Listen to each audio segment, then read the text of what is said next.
My name is Afaf Zarqiq. I am an economics researcher specialized in questions related to energy strategies and climate change at the Policy Center for the New South, which, as you may know, is a Moroccan think tank aiming to contribute to the improvements of economic and social public policies that challenge Morocco and the rest of Africa as integral parts of the South. Today, I will be moderating a national debate surrounding a joint public study undertaken within the program Connecting the Dots, which is a project co-funded by the European Union and the European Institute of the Mediterranean and implemented in the framework of the EuroMeSCo network. This debate is also organized by the Center for Environment, Human Security and Governance. The name of the study we're covering today is a Euro-Mediterranean Green Deal towards a green economy in the Southern Mediterranean, and specifically the subjects co-written by Dr. Mohamed Behnassi and Dr. Julia Chouquet, in turn titled Questioning the Transition to Green Energy in Morocco from a Sustainability and Inclusivity Approach, as the transition may either contribute in fostering social sustainability or reinforce the dynamics of social cleavages, vulnerability, and exclusion. I believe today's policy discussion on energy transition is pretty unique, given the rather uncommon angle of discussion. As you may know, we will be tackling energy transition from a distributional and social point of view, but also given the caliber and expertise of our panelists and discussions. Through this national debate, we will try to answer the following questions, such as, is the transition to renewable energy linked to the societal context of Morocco? And what are the key social implications of such a transition?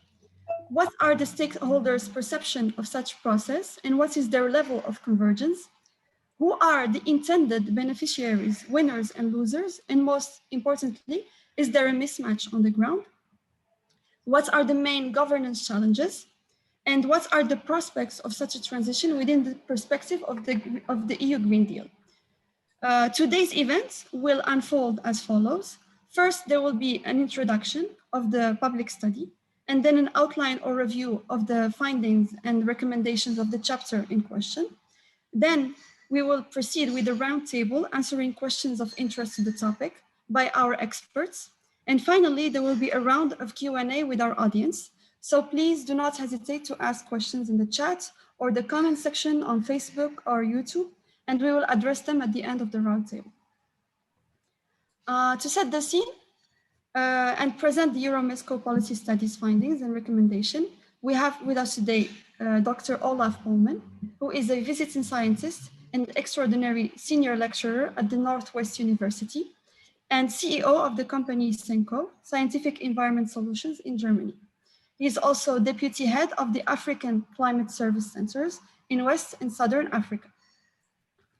To present the finding and the policy recommendation of the chapter on transition to green energy in Morocco, which he co-wrote, Dr. Mohamed Behnassi, who is a professor at the College of Law, Economics and Social Sciences at Ibn Zohr University in Agadir, Morocco, and the founding director of the Center for Environmental, Human Security and Governance. He is also a senior researcher of international law and politics of environment and human security. Finally, our discussion today will go about answering a question round of inquiries or interrogation relevant to these studies. We have today with us Dr. Khalid Timsamani, who is a professor of analytical chemistry at the University of Abdelmalek Saadi, Morocco, since 1989, and the founding president of the Moroccan Biosafety Association since 2009. He was also recently elected Secretary General of the Mediterranean Climate House Foundation, and he's also senior advisor in water adaptation to climate change with the Union for the Mediterranean. We also have with us today Dr. Hind Majdoubi, who is professor at the College of Law, Ibn Tufail University of Kenitra. She is also author of several publications in scientific communication related to environmental law and sustainability and sustainable development, waste management, gender, and climate change. From Washington, DC, we have Anita Parlow, Esquire from A.L. Parlow and Associates. She has designated, developed, and implemented strategic business approaches in the oil and gas mining sector consultancies She's also consulted with global nonprofit organizations in war zone and advised multilateral groups such as the World Bank Group and the Red Cross, and she was the UN spokesperson in the US for UN High Commissioner for Refugees. And finally, we have with us also from Spain, Dr. Antonieta Elia, who specializes in international law, comparative constitutional law, and European Union law. She carried out many engagements, both as a legal and academic practitioner. She delivered courses and speeches to many international institutions, and she is editorial board member and scientific advisor of multiple international journals. Now I will leave the floor to Dr. Pullman. Okay. So hello to everybody. Good afternoon and welcome to everybody to the policy discussion on the European Mediterranean Green Deal.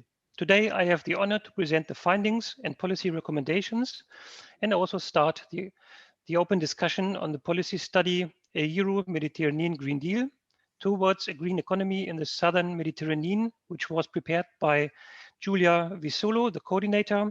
She's director of the program on environmental politics at the Arab Reform Initiative, together with her colleague, also from the Arab Reform Initiative, Zid Bousson. He's a research fellow. The third author is Mohamed Behnassi. We heard about him already. He's a senior researcher and professor of international law and politics at Environment and Human Security at the Faculty of Law, Economics and Social Sciences at the Ibn Zaw University. And he's also the director at the Research Center for Environment, Human Security and Governance, CERES, who's the organizer for today. The next author is Georgetta Auktor. She's an independent consultant and research fellow at the German Development Institute. And the last author is Carolina Zubel. She's an economist at the Center for Social and Economic Research at the Warsaw School of Economics. The policy study was conducted in March 2021 by EuroMeSCo and published by the European Institute of Mediterranean, the IEMed. And now I would like to start introducing and depicting the extremely high valued outcome of the policy study at hand. To start with, I would like to cite the summary of the study as it describes exactly the challenge of the European Mediterranean Green Deal. The transition to a green economy requires nothing short of a major structural transformation of economic models, domestic and global. The scale and pace of the change needed and the high level of uncertainty required bold commitments, cooperation, innovation and experimentation across sectors, stakeholders and countries. A fierce challenge for the globe, well beyond shores of the Mediterranean.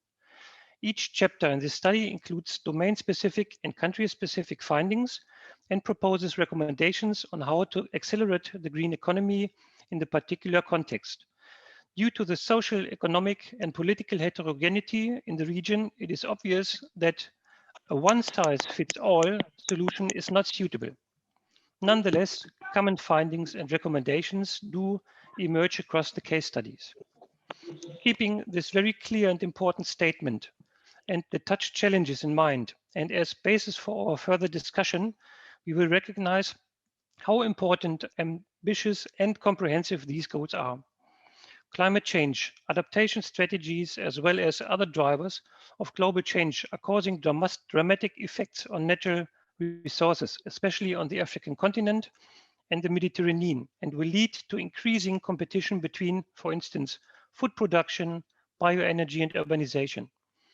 And as we all know, the effects of this changing system are not and will not be confined to national borders. Climate change and Green Deal can be observed everywhere in the environmental system, with us humans most likely responsible for these challenges. Climate and environmental protection efforts have to be adjusted and stepwise tightened. To this end, an ambition mechanism is anchored in the well-known Paris Agreement. On the basis of a regular global stocktaking, the states have to revise their contributions to the agreement every 5 years.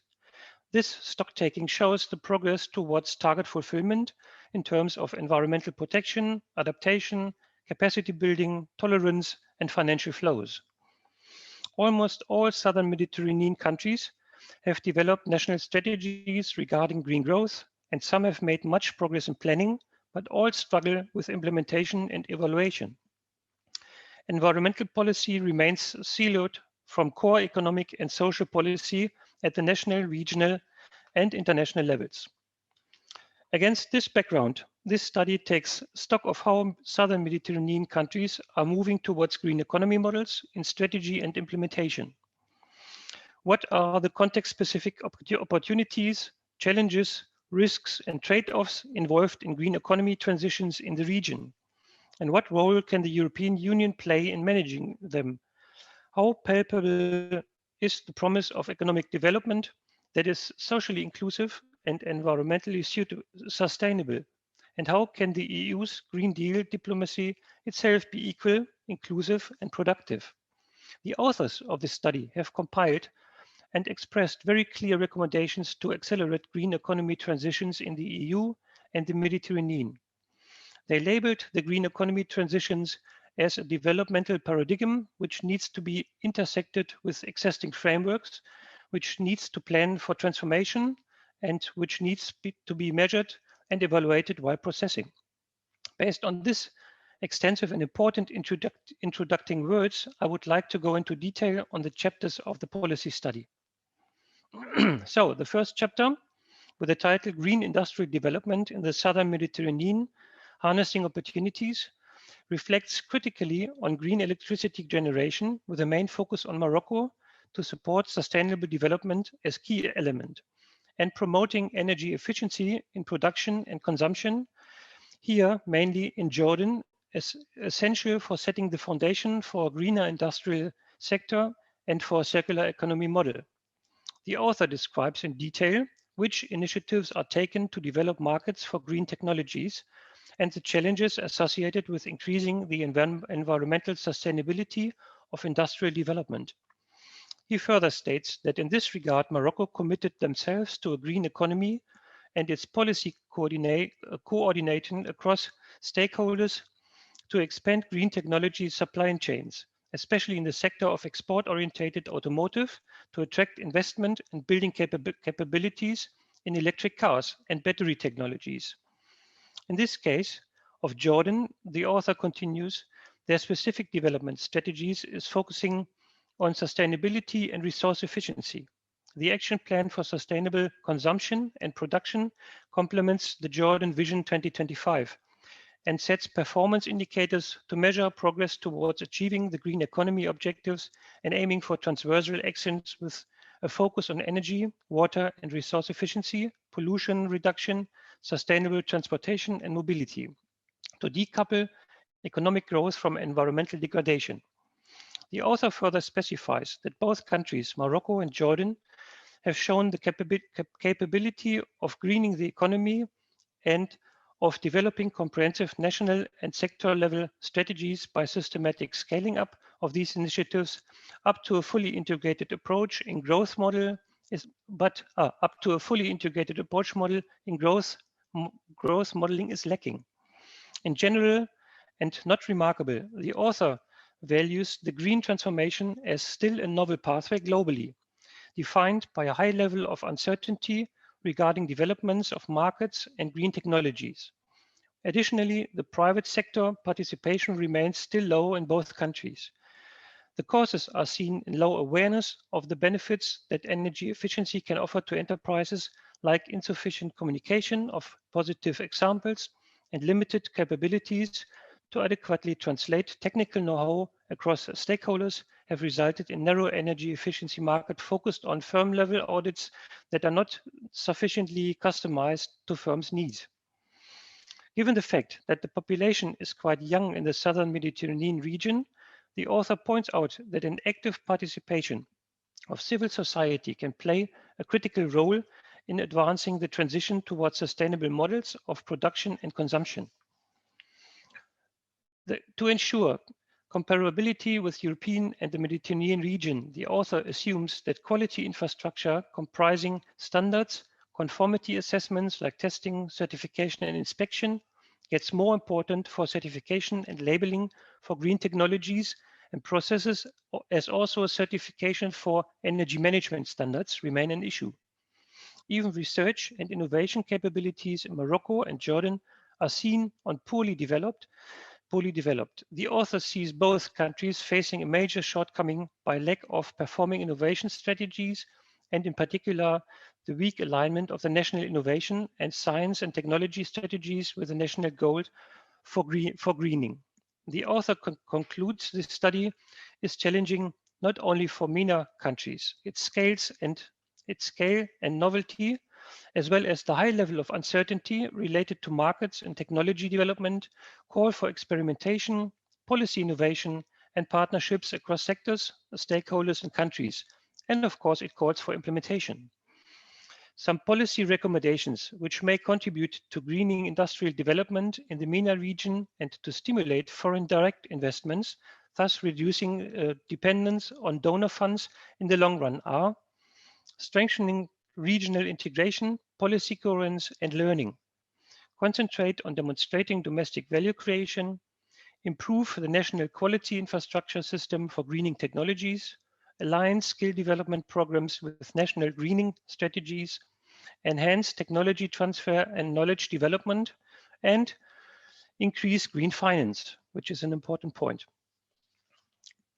So the second chapter, titled Circular Economy in EU-Tunisia Relationships, Closing the Loop in Theory and Practice, turns to the circular economy, a concept that is attracting increasing attention in the EU as purported model for a sustainable and resilient economic system, where economic growth is decoupled from use of resources through the reduction and recirculation of natural resources.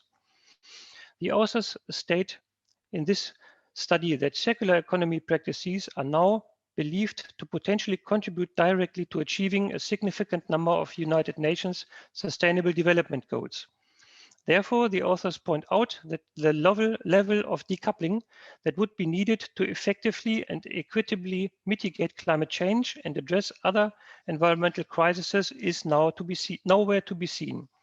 Further, the EU sees itself as leading the global transition to a just, climate-neutral, resource-efficient and circular economy through, among other things, reaching an international agreement on plastics, ensuring that free trade agreement reflects the enhanced objectives of the circular economy, and stepping up outreach activities through Green Deal diplomacy and the circular economy missions. The authors cite the EU-Tunisia relationship as a case study. Tunisia has made the second most ambitious emissions and renewable energy commitments of any state in the region, setting a renewable energy target at 30% of power generation and committing to unconditionally reduce its emissions by 2030 by 13% and up to 42% if external technical and financial support would be given. To Tunisia's credit, the 2014 Sustainable Consumption and Production and National Action Plan already recognized the transversality of the concept of green economy. The authors highlighted in their study the lack of international definitions and standards linked to the circularity as one critical main cause. Even issues critical to health, such as waste quality and hazardous substances, are significantly hindering the promotion of the benefits of the circular economy globally. The study even warned that in the absence of the coordinated and strategic approach of the circular economy at national or international level, the risk that companies will adopt tokenistic or at worst harmful activities under the umbrella of the circular economy, which preclude more sustainable or higher value material will be used. The circular challenge for Tunisia is seen by the authors in designing a pathway for inclusive growth that enables progress on human and social development metrics, while staying within the planet's ecological limits. The authors underline the contrast that most of the EU's countries that are already achieving high human development, but doing so at a high ecological cost. The immediate challenge is to decarbonize their economies, reduce pollution of soil and water, consume resources more efficiently, reconsider their consumption habits altogether, and recognize their global carbon footprint. While the circular economy is gaining a lot of attention domestically in European countries, the impacts of the EU's shift to a circular economy on the rest of the world through international trade is seen by the authors as understudied. The authors draw the link between circularity and trade occurring at various levels along the product value chain, such as trade in second-hand goods, end-of-life products, secondary materials and waste, as well as trade in related services. One trade effect of a circular economy transition is the transformation of recyclable waste into a tradable, valorized good. The authors pointed out a clear contrast that much greater into the other and hope for engaging more closely with municipalities on circular economy issues came from Tunisian locals, especially when it comes to environmental issues with a realistic needs-based development.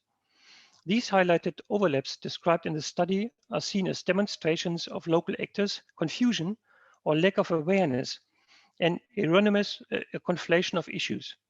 Based on these mentioned main findings of the study, the following clear policy recommendations were given for further discussion and consideration. Measure spillover effects of the European Green Deal, incorporate circularity into trade agreements, integrate local priorities into bilateral circular economy relations, prioritize inclusion and multi-directional learning. So important points. The third chapter, titled Questioning the Transition to Green Energy in Morocco from a Sustainable and Inclusively Approach, explores renewable energy, a sector where the region's comparative advantage is driving many governments' national strategies and priorities regarding green growth. The rationale behind this approach is that the transition process may either contribute in fostering environmental and social sustainability inclusively, or reinforcing the dynamic risks which deepen vulnerability and exclusion. This chapter will be presented by the author, Dr. Behnassi, personally later on. The final chapter, titled MENA's Cities of the Future, Accelerating Urban Economic Innovations by and for the People, turns to urban eco-innovation practices. In recognition of the fact that around 70% of the Mediterranean population lives in urban areas, and that 86% of new population growth is predicted to occur in cities of the developing world. The author starts the study with contrastable facts. Cities and urban areas occupy less than 3% of the world's terrestrial areas, yet they are home to 56% of the global population, generate about 80% of the GDP, and are responsible for 70 to 80% of carbon emissions. And in fact, the MENA region is an urbanization hotspot with almost 66% of its population living in cities. The author continues that at the same time, rapid urbanization of the regions lead to congestion as well as housing shortages and increased crime.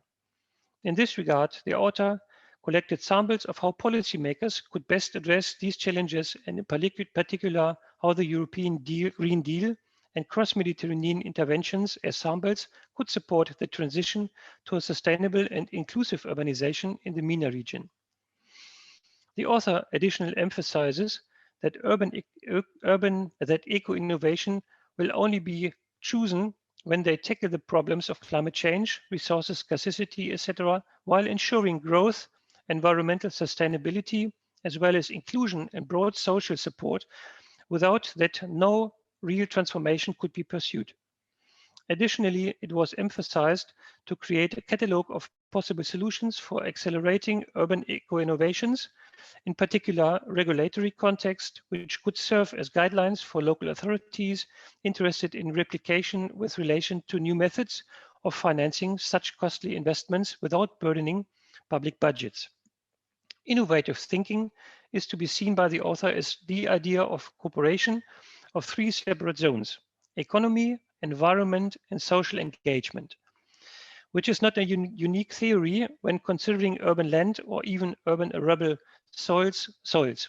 The author quoted the example of implementing environmentally and climate-friendly solutions, which determine innovative thinking about the urban structure and construction, integrating various functions, technologies, and materials, which the use of greenery as compositional element of the facade and roofs can also be beneficial for making citizens more engaged in their city transformation, simply because they all need food to survive. In the end, urban interiors, public space, and buildings need to be shaped in an integrated manner, in which vegetation, water, and energy constitute core elements and result in organic food production for the need of the local community.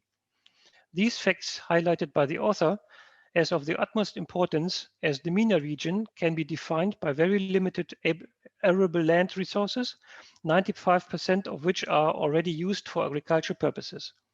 The future of food production across the region depends purely on the preservation of fragile resources, which are already exposed to negative consequences of climate change and unsustainable exploitation triggered by the continuously increasing needs of the rapidly growing population.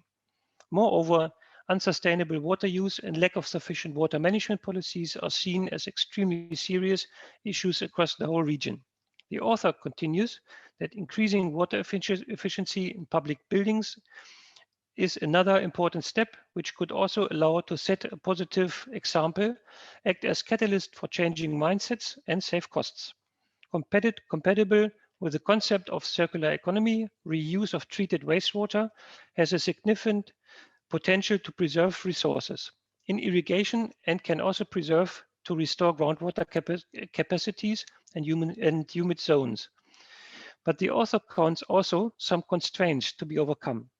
The high quality of treatment required high costs, inadequate legislation, limited social acceptance, and viable issues, among others. At the end of the study, the author correctly conjures that every city is particular with its very own culture, transitions and knowledge, as well as infrastructure and human capital. Having this in mind, urban authorities need cooperation with other players such as local communities, private companies, national governments, and research institutes to boost know-how, exchange, and promote integrated nexus approaches, especially in areas as crucial as water, food, and energy. Based on this mentioned main findings of the study, the following clear policy recommendations were given for further discussion and consideration. A new model of city governance, enable new business models, partner for sustainable city initiatives, regional integration, and again, green finance. Well, now with these words, I would like to hand over back to our moderator and concurrently open the floor for the discussion based on the presented findings and all prominent policy recommendations. Thank you, and back to Mrs. Tsakik. Thank you so much, Dr. Olaf. So now going back to Dr. Behnassi, as Dr. Olaf said, the EU managed to achieve high human development to the detriment of nature. In Morocco, we have an ambitious renewable energy program, and we reached a target of 35% by the end of 2019. But is this transition socially inclusive?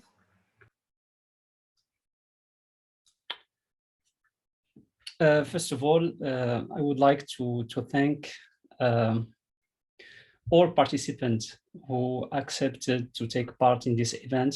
I am so pleased to meet many old friends and new friends and to interact within this emerging area for both research, expertise, development, and also its growing concern for civil society.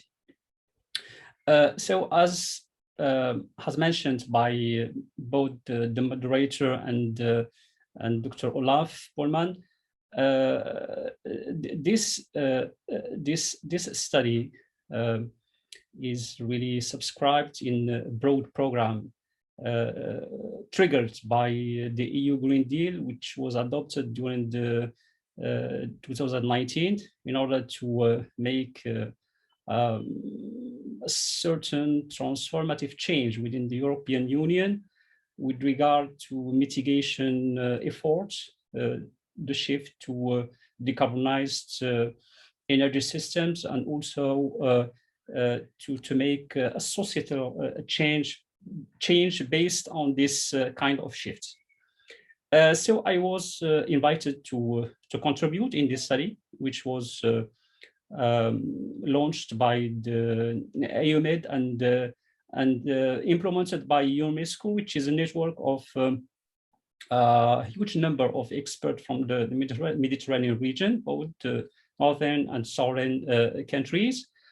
And I prefer to focus on in my contribution on an emerging shift in Morocco, which is a developing country from North Africa, which belongs also to the MENA region and also to the Mediterranean. This shift, which is linked to the transition towards green economy, has been mainly developed through the transition to renewable energy, which is a sector that has gained tremendous or substantial attention from the higher institution, the governance system, and huge investment, both in terms of regulation and in terms of financial allocation and partnerships mobilization has been done in order to make this process successful.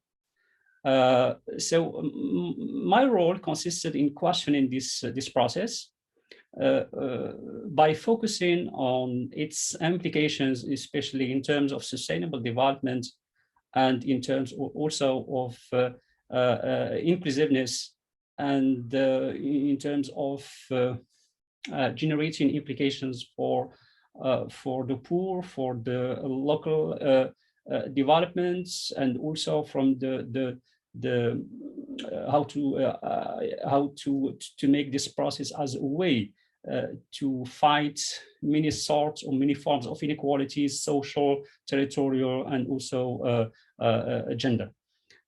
So I'm going to focus. Sorry, I'm going to focus in this presentation on some key aspects, because I believe that many of you have read the whole study.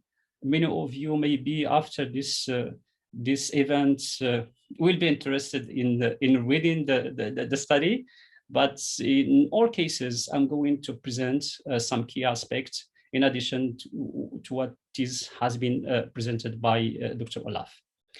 And I invite, of course, different discussants to comment these findings and also to be critical if there is any gaps or aspects under develops or whatever. So I will start by a brief introduction, just to mention that Morocco, as a developing country in the global south, is suffering similarly to other countries in the south from many environmental and climate risks, and these risks are increasingly negatively affecting the development and human security in these countries. Therefore, they are deepening many inequalities, poverty levels, and also exclusion. So within this broad context, many schemes have been developed during the last 2 decades, especially from the 1992 Global Summit on Environment and Development, also on sustainable development. But after 10 years of this conference, a green economy has been proposed as an emerging paradigm and also a response strategy to achieve at once many objectives, such as sustainable development, decarbonization, social justice, equity, etc. And to achieve these objectives, we believe that a structural change is needed on all levels, starting from the mindsets until the ways we implement projects, policies, and strategies. However, in my opinion, And also, I am aligning to many experts and researchers in this area. This process, we agree that it entails many opportunities, but in the meantime, there are many associated risks that should be managed carefully in order to make it sustainable and inclusive, and hence my focus on this approach in this chapter. I believe that the moderator has already presented the key questions I have answered in this chapter, so I will not repeat them. So I will start in the first part to present broadly the societal context of the transition to renewable energy, and I will focus on the economic dynamics, the human development component of the development process, and also the fact that the transition to renewable energy has been chosen by the country as an option to achieve sustainability and climate resilience. Regarding the economic dynamics, I have to mention that Morocco has been ranked as an emerging economy in the region by many multilateral organizations and some assessments due to many efforts that had been undertaken by the country during the last decades. And these efforts have resulted in many sectoral strategies, reforms of the business climate, the signature of or the signing of many free trade agreements with partners, and the modernization of the governance of public enterprises, and the launching of many flagship projects in partnership with foreign investors. However, despite these efforts, there are many structural constraints and failures that persist, and we believe that there is a certain national consensus that this growth model has reached its limits. Hence, the investment in conceiving and in generating a new development model that the country should follow in the next decades in order to make certain shifts. So many scientists and experts believe that if Morocco doesn't undertake a fundamental change, the country may fall into what we call the middle-income trap, from which it may be difficult to escape. And we believe, but with precaution, that the investment in green economy, including renewable energies, may be a window of opportunity to avoid such trap. In terms of human development, Morocco has made increased effort to achieve a certain standard, but despite this effort, it continues to lag behind many countries in terms of human development. So far we still have some social, gender, and territorial inequalities. We believe also that the effort of Morocco to reduce poverty so far, and also inequality, seems modest compared to many Mediterranean countries, especially on the southern shore. Therefore, the need for inclusive development is still a crucial social demand, which is triggering political miscontent, especially during the last decade. Therefore, any transition to renewable energy, which is not a part of an inclusive development, may be seen by the people as illegitimate, and will have more chance to deepen new negative or generate, new negative externalities. The transition to renewable energy has been considered by the country as a response mechanism to achieve sustainability and climate resilience. And This is because the sustainability and resilience of social ecological systems has been increasingly undermined due to many factors, especially demographic growth, land use change, and environmental and climate risks.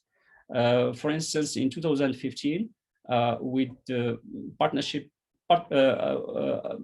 through the partnership with the World Bank, a study had been undertaken that shows that the cost of environmental degradation were estimated at 3.52% of the gross domestic product, and this is really like a missed opportunity for Morocco. Within this context, we have to mention also that the biodiversity is at risk, water resource is scarce, and the country is considered like a climate change hotspot by the IPCC report. This will in turn negatively affect food and health security and threaten the sustainability of ecosystems. Due to this ongoing and projected dynamics, the current vision is to make its social ecological system sustainable and climate resilient, while at the same time ensuring a rapid transition to a low carbon economy. Regarding the second part, I will focus on the implications of the transition to renewable energy, especially in terms of social equality, equity, etc., and also in terms of environment. I'm going to focus on three aspects. First, I will just depict very briefly the energy status of the country and the move towards renewable energy. The second point, I will address social implications of the transition, and in the third point, I will address the ecological implication of such a transition. Morocco is known as a net fossil fuel importer, and this situation is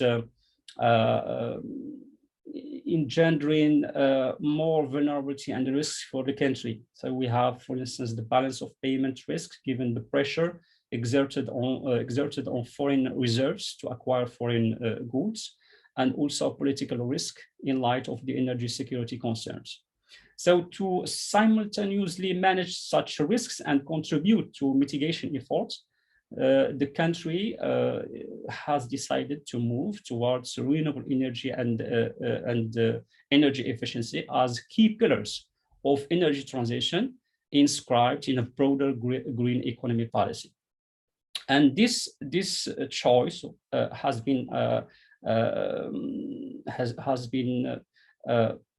implemented through massive investments and the setting also of an ambitious regulatory and policy framework.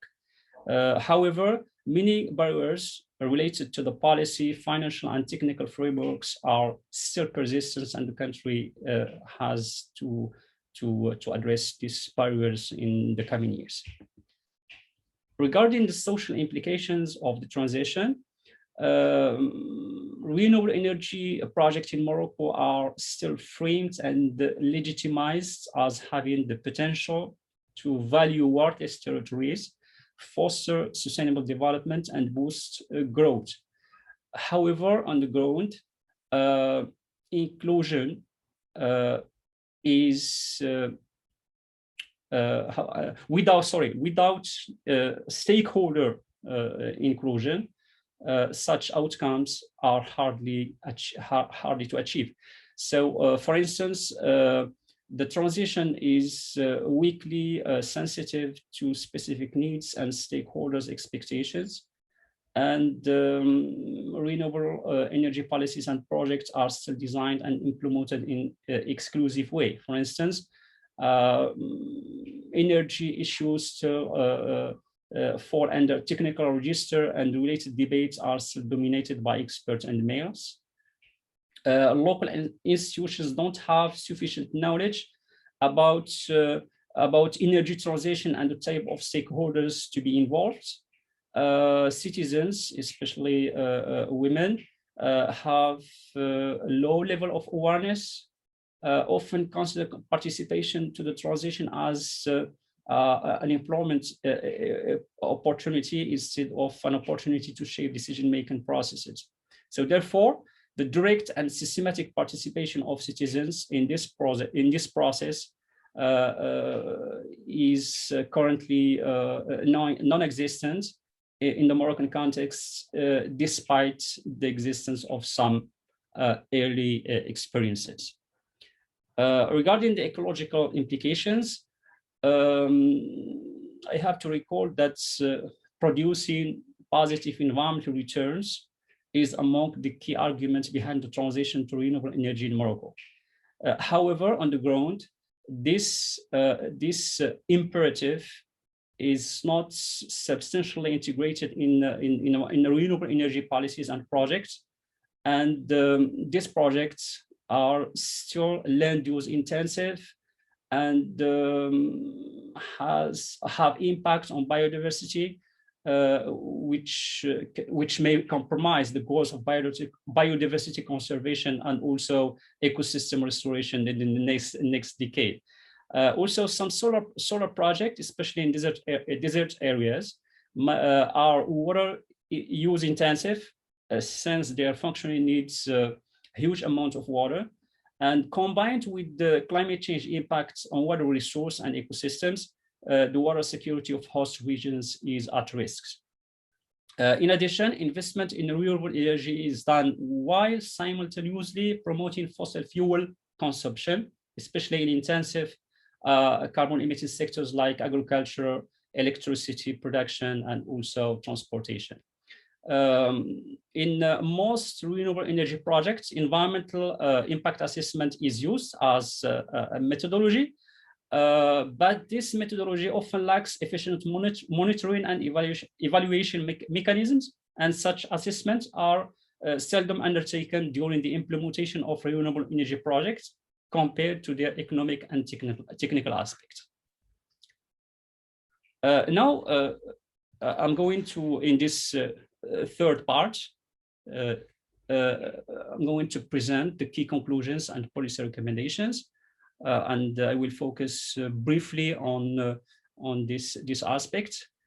So first, I recommend that the inclusive and participatory governance of the transition to renewable energy must be inclusive, because for the time being, this transition is undertaken through a top-down approach with support from the highest governance institutions, while associating private sector as a partner, of course, given its expertise and operational capacity. However, a large-scale renewable energy project may generate misunderstanding, resistance, and even conflict, given that different options of energy transition are not inclusively discussed by all stakeholders. So therefore, planning this project by involving all stakeholders would make it possible to obtain greater social acceptance and maybe a clear picture about the transition's outcomes, especially in terms of sustainability and local development. To do so, there are many mechanisms to be used. For instance, systematic information of all stakeholders, starting from the project planning stage, through, for instance, the shaping regulatory frameworks, and the concrete socioeconomic and environmental returns of the project should be shared with stakeholders from the beginning. Also, multi-level coordination and consultation mechanism may be set up to actively involve stakeholders in relevant decision-making processes.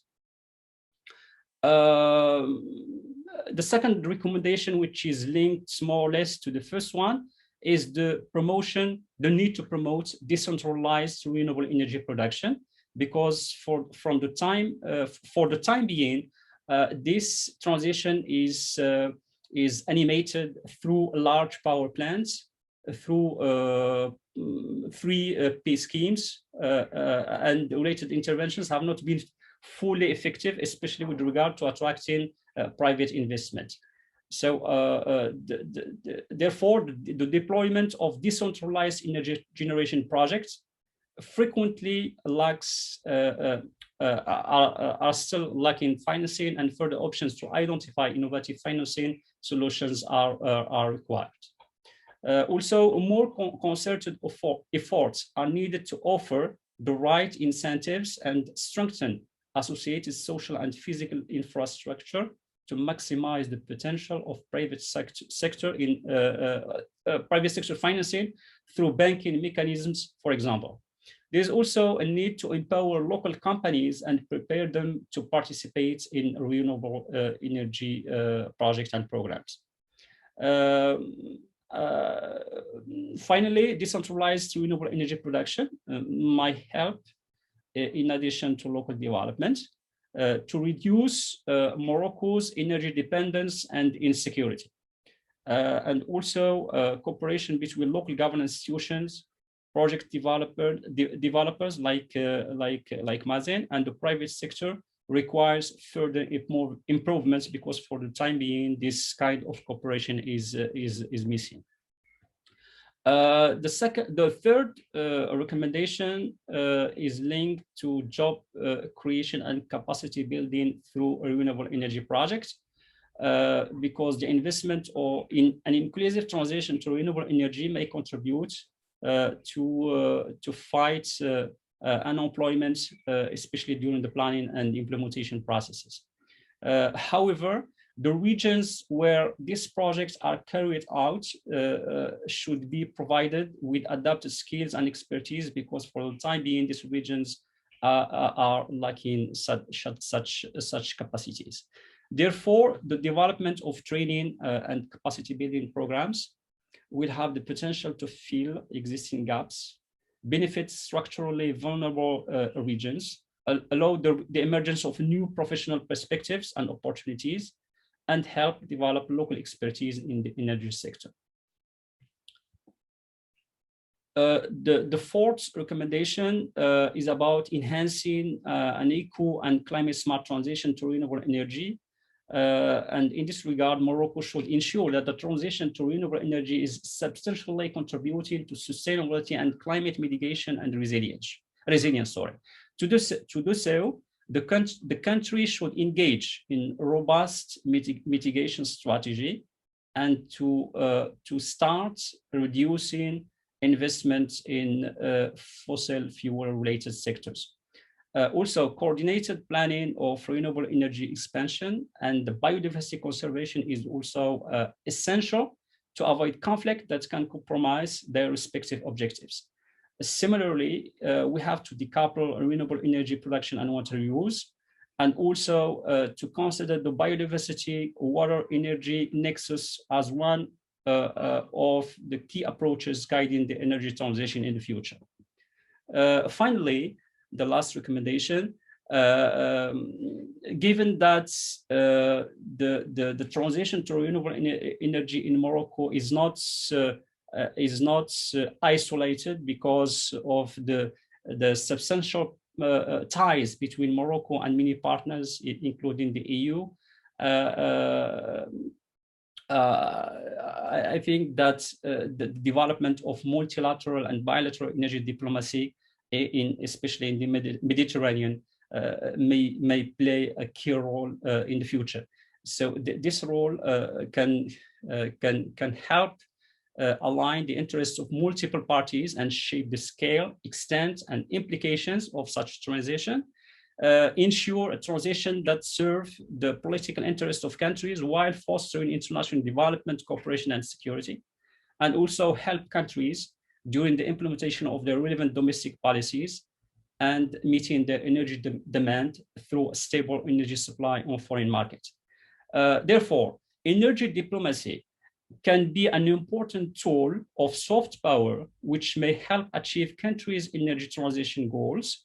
This kind of diplomacy may also boost the transition to renewable energy in concerned countries by facilitating the sharing of science, technology, and innovation, enhancing market support opportunities through existing negotiation frameworks, mainstreaming renewable energy in related policy agendas, for instance, trade, energy, transport, industry, agriculture, climate, security, and also creating governance mechanisms to ensure continuous progress.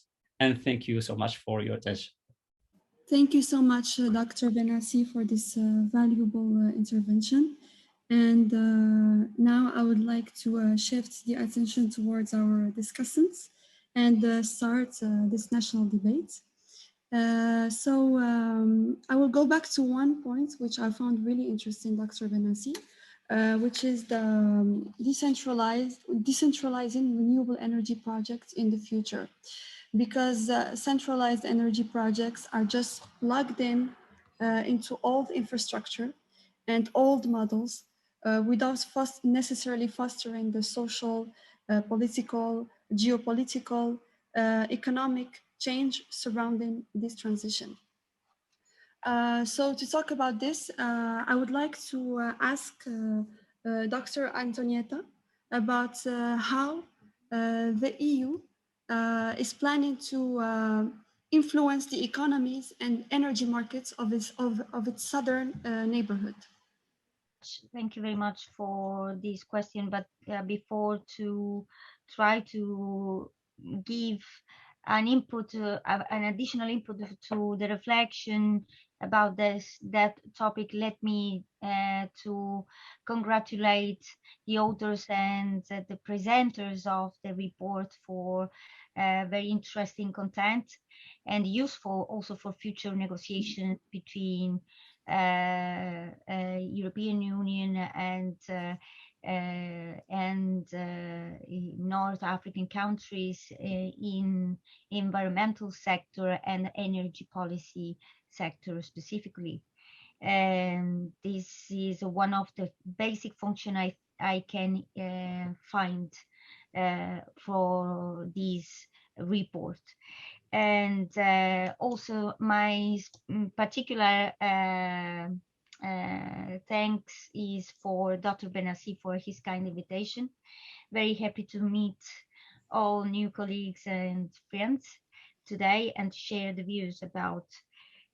So in relation to your question, I think that I think there is not a plan to influence economies in the European Union. Of course, I'm not a political staff, but as an observer and a researcher, what I can see is that the idea is to, the basic idea is to find a shared, as much as possible, a shared solution into the transition. Perhaps one of the big gap that I can find is the kind of approach that the European Union is using into negotiate and also to carry ahead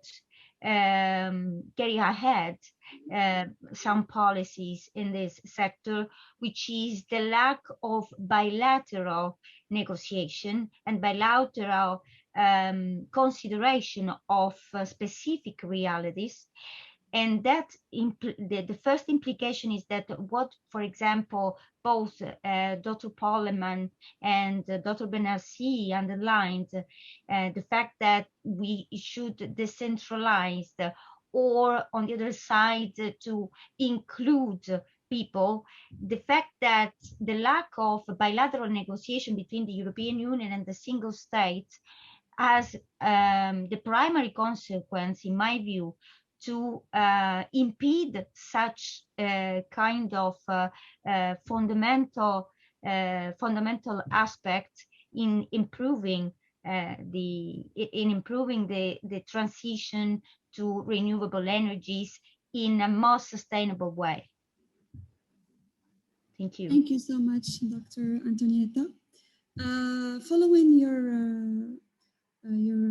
answer, which highlighted the lack of bilateral communication and the lack of addressing specific realities, I would like to ask Dr. Temsamani if he thinks that the EU Green Deal actually considers Morocco's climate priorities.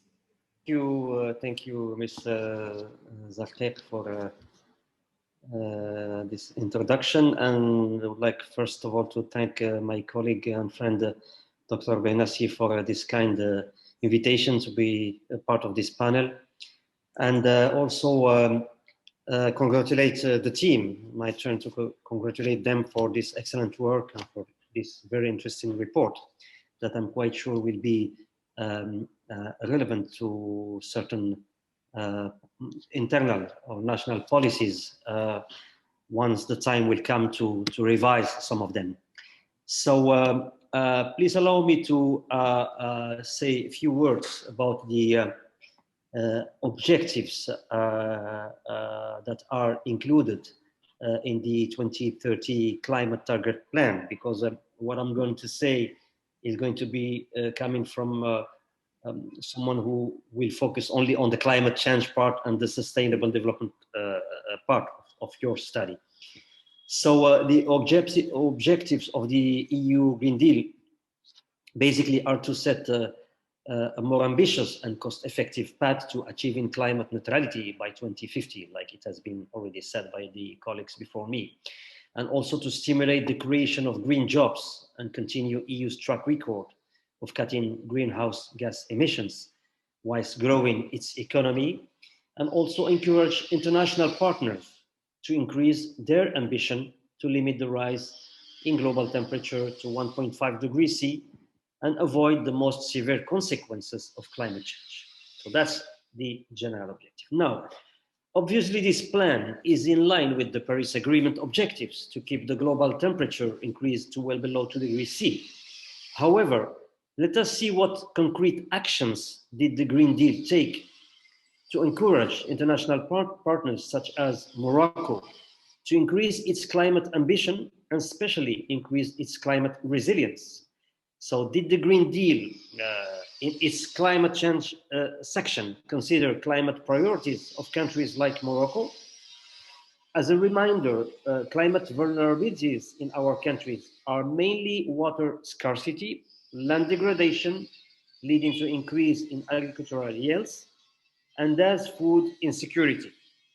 Also, lack of fulfilling good disaster risk reduction policies. And last but not least, and this is the objective of maybe our discussion today, is the energy dependency and renewable energy development. So did the Green Deal tackle these issues? Those are a few questions I would like to briefly discuss in my intervention. So the 6 key actions to be deployed normally within the new EU Green Deal are: 1, a European climate law covering the 2050 climate neutrality that has been adopted last year in March 2020. Second, a comprehensive plan to increase the EU 2030 climate target to at least 50% and toward 55% in a responsible way by October 2020, so last year. Number 3, review and revise where needed all relevant legislative measures to deliver on the increased climate ambition now by June 2021. And also by June 2021, there is a proposal for a revision of the energy taxation directive. And this is one point that I would like to underline in a minute. And also the carbon border adjustment mechanism for selected sectors that need to be put in place normally now by June 2021. And finally, there is a new strategy or EU strategy on adaptation to climate change that is being put in place this year, 2021, that should also, in a certain way, tackle some, I hope, some national priorities within our region. So, although the 6 components of the EU Green Deal climate ambition are coherent and well articulated and taken into account or consideration that if implemented partially towards the Southern Neighbourhood, they could unlock the abundant and cheap renewable energy potential in our region so its large transfer and use in Europe, will enhance and accelerate climate neutrality objective. So I want to flag that the main fear that could be felt in Morocco, like in other neighboring countries, would still come from two elements. One, the proposal for a carbon border tax. Officials at the EU consider that as Europe increases its climate ambitions, the rest of the world should follow. So in case non-European countries do not comply, Europe will certainly use severe customs measures to protect its industry against competition.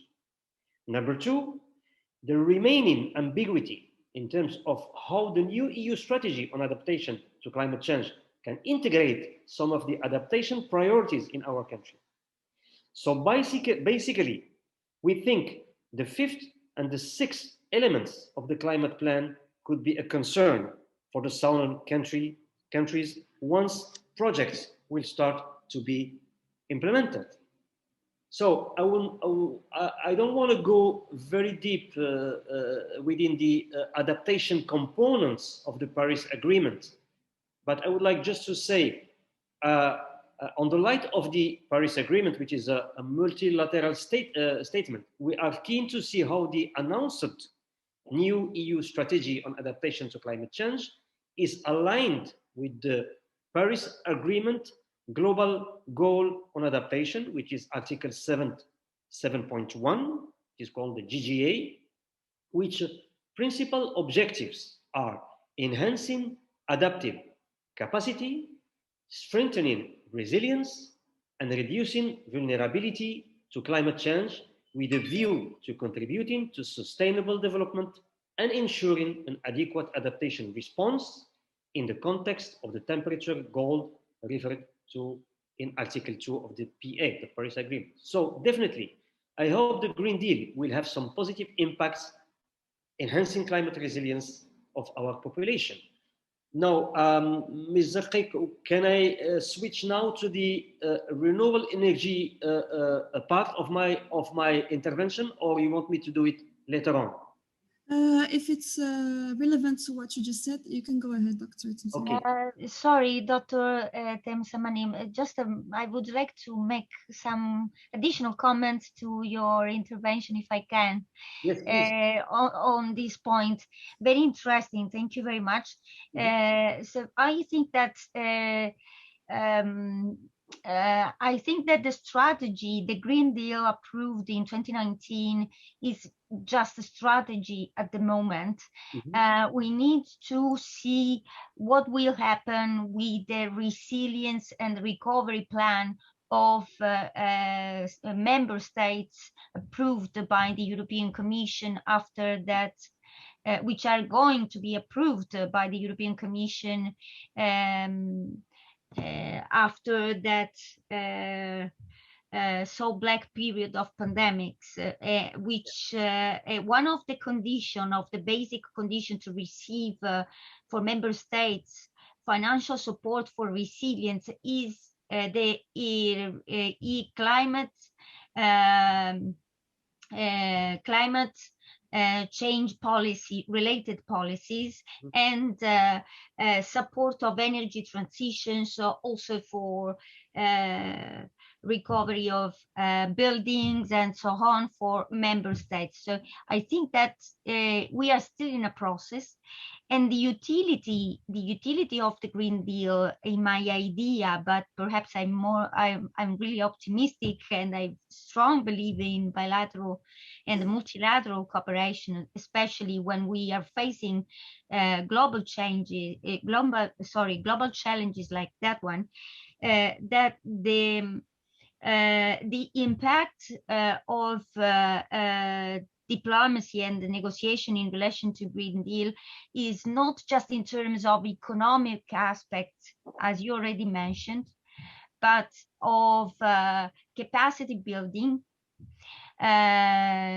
strengthening of environmental impact assessment, also for common project, shared project between the European Union and Morocco, for example, hopefully in the future, because Dr. Behnassi rightly mentioned the reference to the environmental impact assessment, which is not mandatory, if rightly understand, in Morocco, but the lack is the step-by-step monitoring and the previous impact assessment, denying any authorization to a multinational enterprise or a public enterprise to put in place the project in a preventive way. This is a common problem I would like to underline, a shared problem also inside the European Union, because in many member states, the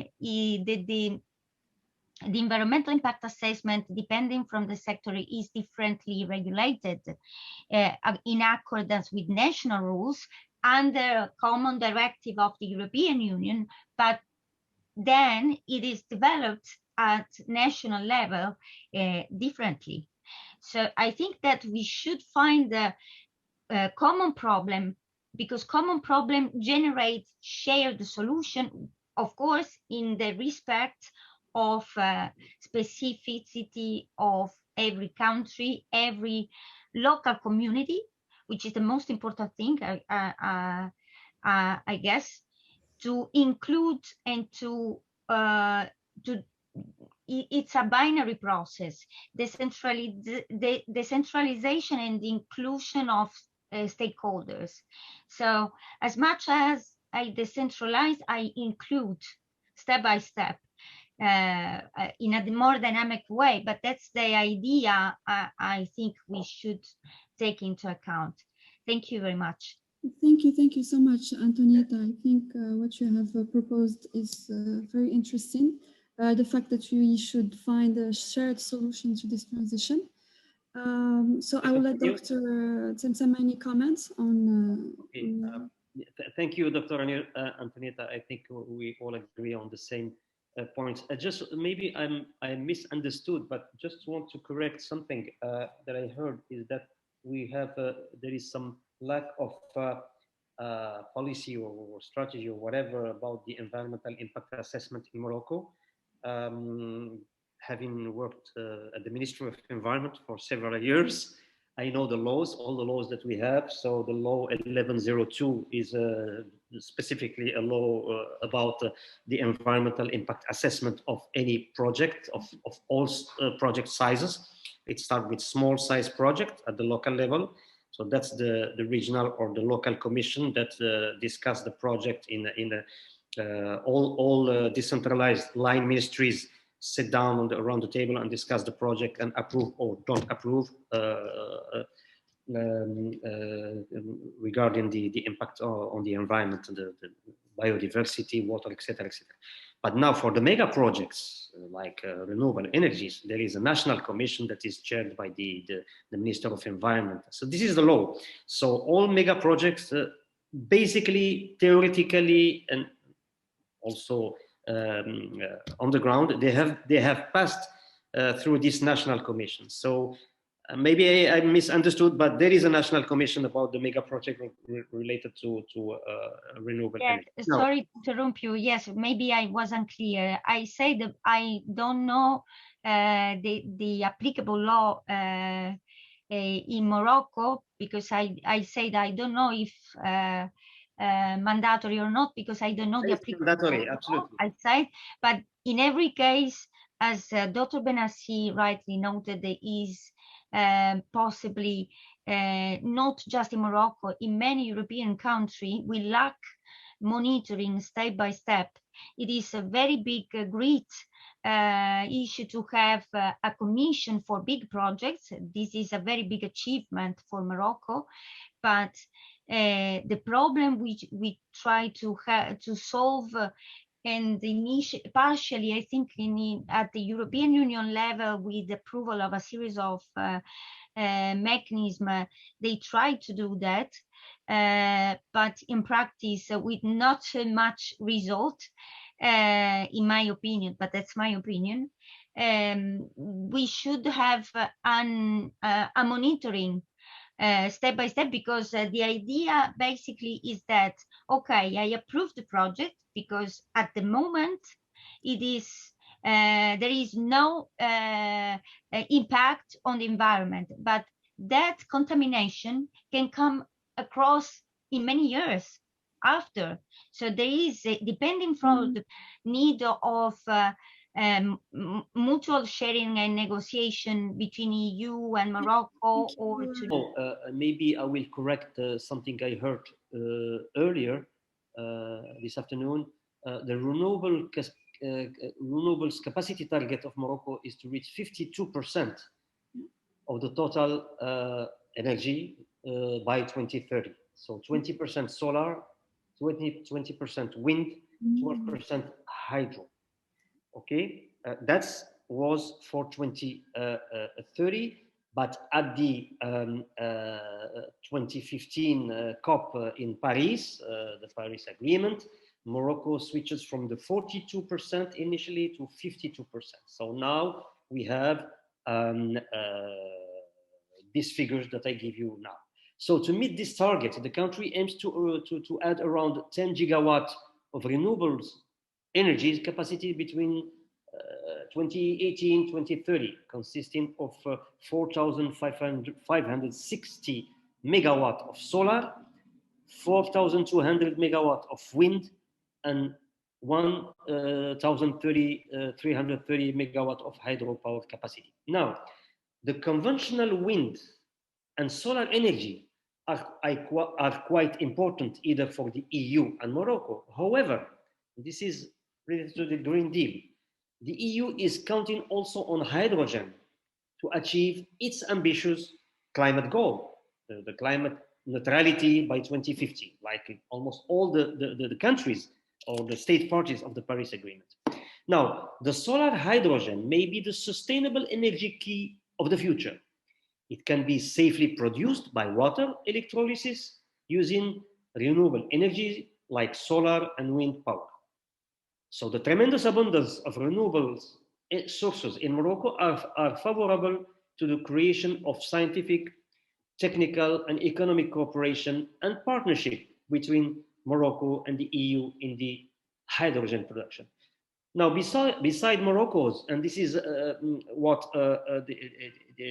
some Morocco's international partners are saying, beside Morocco being one of the third world's proponent hydrogen producers, and keeping in mind that Morocco could produce up to 4% of the global demand for green hydrogen by 2030.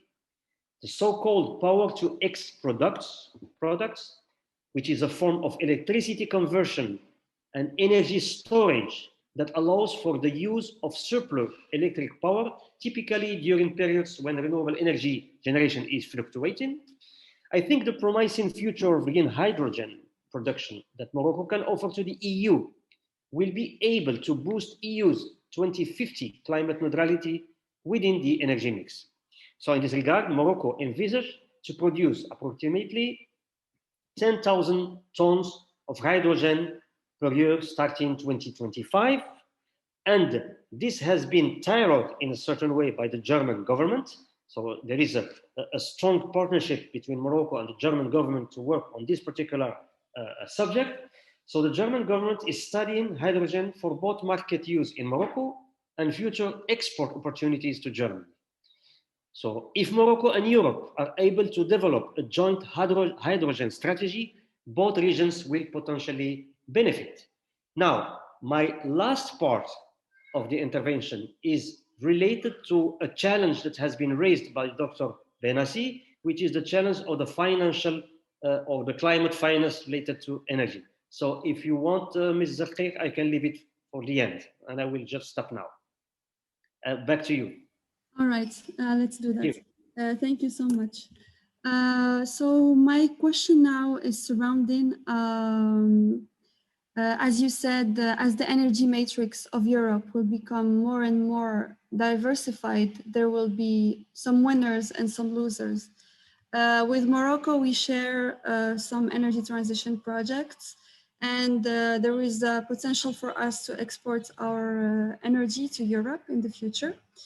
You talked also about carbon border adjustment tax, which might negatively impact societies, etc. So now I would like to ask Anita if she would like to talk about the geopolitical realignments that are unfolding as the commerce, economies, and trade alliances and routes quite rapidly shifts as the planet warms. Thank you. I want to thank you, Dr. Zakik and Dr. Behnassi, for inviting me to make an intervention here. Your report, from what I've read of it a little bit, is remarkable, and your interventions even more so. So I'm honored to be part of it. And may I say, to a certain extent, I'm unburdened by knowledge. So you'll have to just kind of bear with me a bit. I guess your question is the second question that we had discussed, the geopolitical realignments that are unfolding as commerce and economies and trade lines and trade routes are shifting as the planet is warming and as people are in nations, companies, all form of entities are seeking to engage. May I, before and I'd like to read my remarks, so I'll stay on track. You've all made some very interesting points, and I just wanted to kind of real quick make an address of them. So one, several folks mentioned socially inclusiveness of the processes themselves, and that more than 50% is in urban areas. It's breathtaking, and my experience is so very much not urban. So it's a little shocking, but in terms of socially inclusive, I'm assuming that would mean when you go to the edge of the Sahara, or the family farms that have been drying up and leaving people to have to emigrate either to urban areas or out of the country entirely. And so I thought that's an important point. And then links, some discussion was made about the links between the EU and Morocco. And I don't believe Iceland is a member of the EU, correct me if I'm wrong. I was a Fulbright fellow in Iceland. I was seated in the National Energy Authority, Åkestofnun, and the UN in fact sends people constantly to Iceland to learn about geothermal energy and geothermal development. And Iceland is very much involved with China. They've transformed 17 coal-fired generator plants to geothermal, and they're looking to do quite a bit more. And water diplomacy, somebody mentioned, and whether it's with EU and Morocco or across the region, there are certainly nations across the region, North Africa and beyond to the Middle East, who are involved in water diplomacy in one way or another. And then the EIS mentioned. So at least in the States, I don't know about Europe or Morocco, but EISs basically don't include climate issues. So nobody looks at the cumulative impacts of development and the climate impacts of development.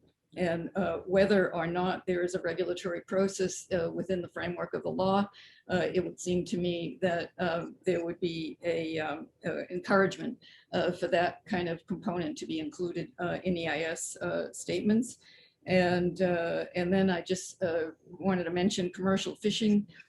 With the waters heating up, the fishes are dying. And in the Arctic, where I've been spending time, fishes keep moving north to find colder waters. And so you have a question of biodiversity, of water strategy. And again, bringing in for social inclusiveness, I would think that the commercial fishers and or subsistence fishers, fisher people, generally speaking, and I don't know that you're doing this or you're not, but those are just things that came to my mind.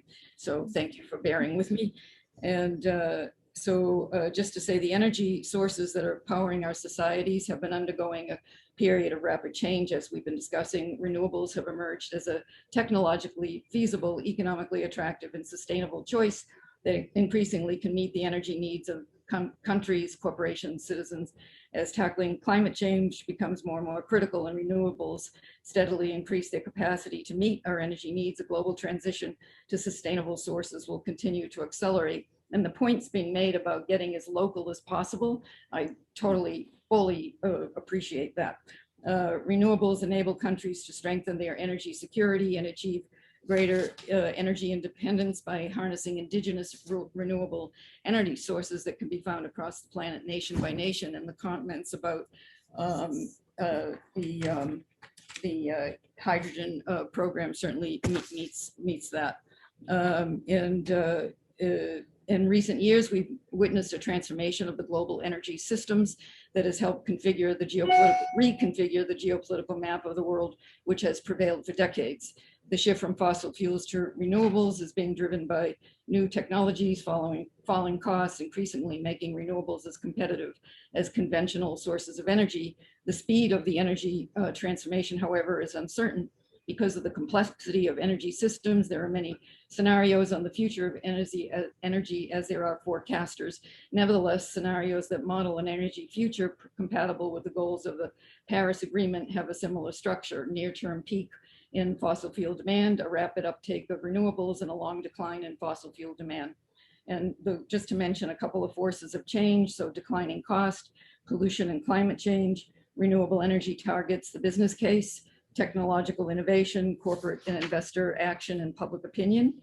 And litigation has been surely on the rise. As we're aware, the Dutch, the Netherlands just took a determination against Royal Dutch Shell, I guess it was a week or two ago, in terms of their requirements to meet climate demands coming out of Paris. And also on that very same day, there was a shareholder takeover, basically from ExxonMobil, where environmental folks have now 4 seats on the board, which will presumably encourage and hasten their transformation. As they say, we're an energy company, to green energy. Winners and losers. Am I done? Tell me to stop at any point. So China will gain from the energy transformations in terms of energy security. As we know, the Middle East and North Africa, together with Russia and other countries in the CIS, are most exposed to reduction in fossil fuel revenues to prevent economic disruptions necessary to further adapt economies and reduce dependencies on fossil fuels. The majority of countries in sub-Saharan Africa, correct me if I'm wrong, will benefit from reducing fossil fuel imports and generating renewable energy domestically, because this will boost, presumably at its optimum, job creation and economic growth. And we're certainly moving into a new world, potentially. Chile, Jordan, Morocco are reducing dependence, as you've all been discussing, on energy from abroad in order to enhance energy security and correct the structural trade imbalances. Morocco, as you've said, currently imports over 90%, is that right, of energy, and consumes and intends to exploit sun and wind to reduce imports, setting a target, as you've said, of 52% renewables in its electricity mix by 2030. And basically, bilateral relations between states undergo change. Just think about the alliance between the US and Saudi Arabia as a prime example of strategic relationship in which oil played a key role. This alliance dates back to 1945, when King Abdulaziz ibn Saud and the US President Franklin D. Roosevelt came to understanding that the US would provide military assistance in exchange. So we're moving into a new world. The democratization of energy is surely a likelihood as this process moves forward, because of no need for importing of oil, gas, mining. National grids may be reduced to local grids, and responsiveness is being in the context of local networks, whether it's in Morocco, in the region, or around the world. To me, makes the greatest degree of sense. And thank you for allowing me an intervention.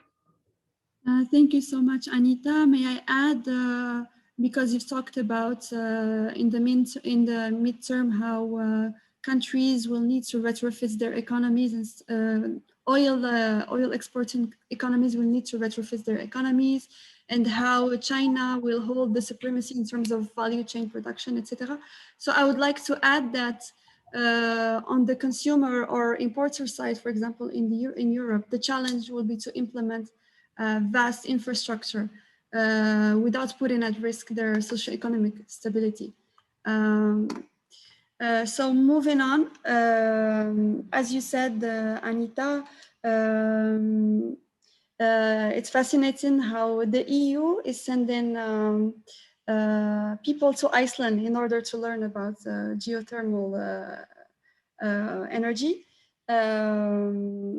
this within the framework of capacity building. And I will have a very interesting intervention by Dr. Hind Majdoubi about the digital inclusion from a digital inclusion point of view.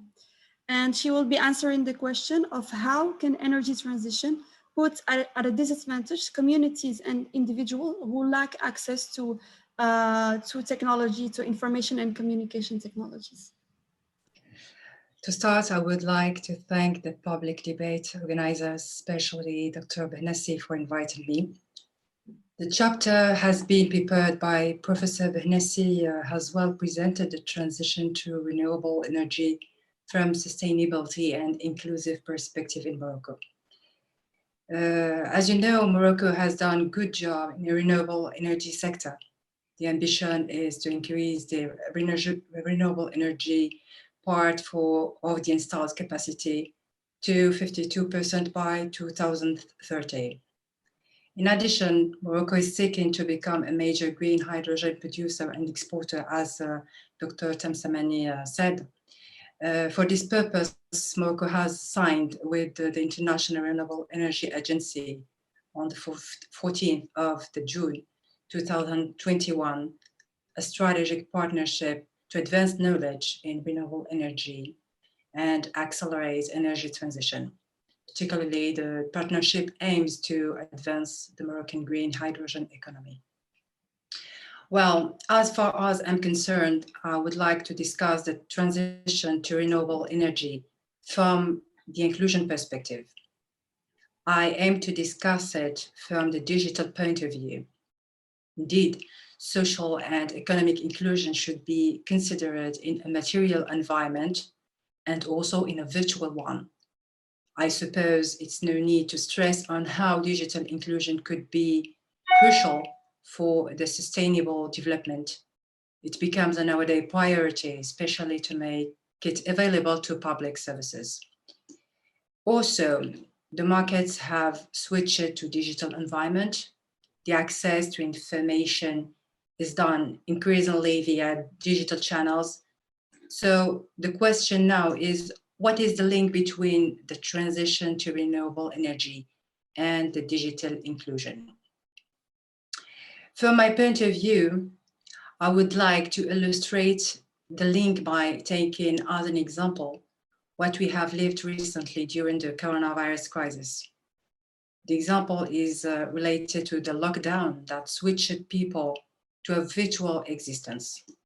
Telecommuting, e-learning, e-justice, e-public services, online shopping, etc., etc.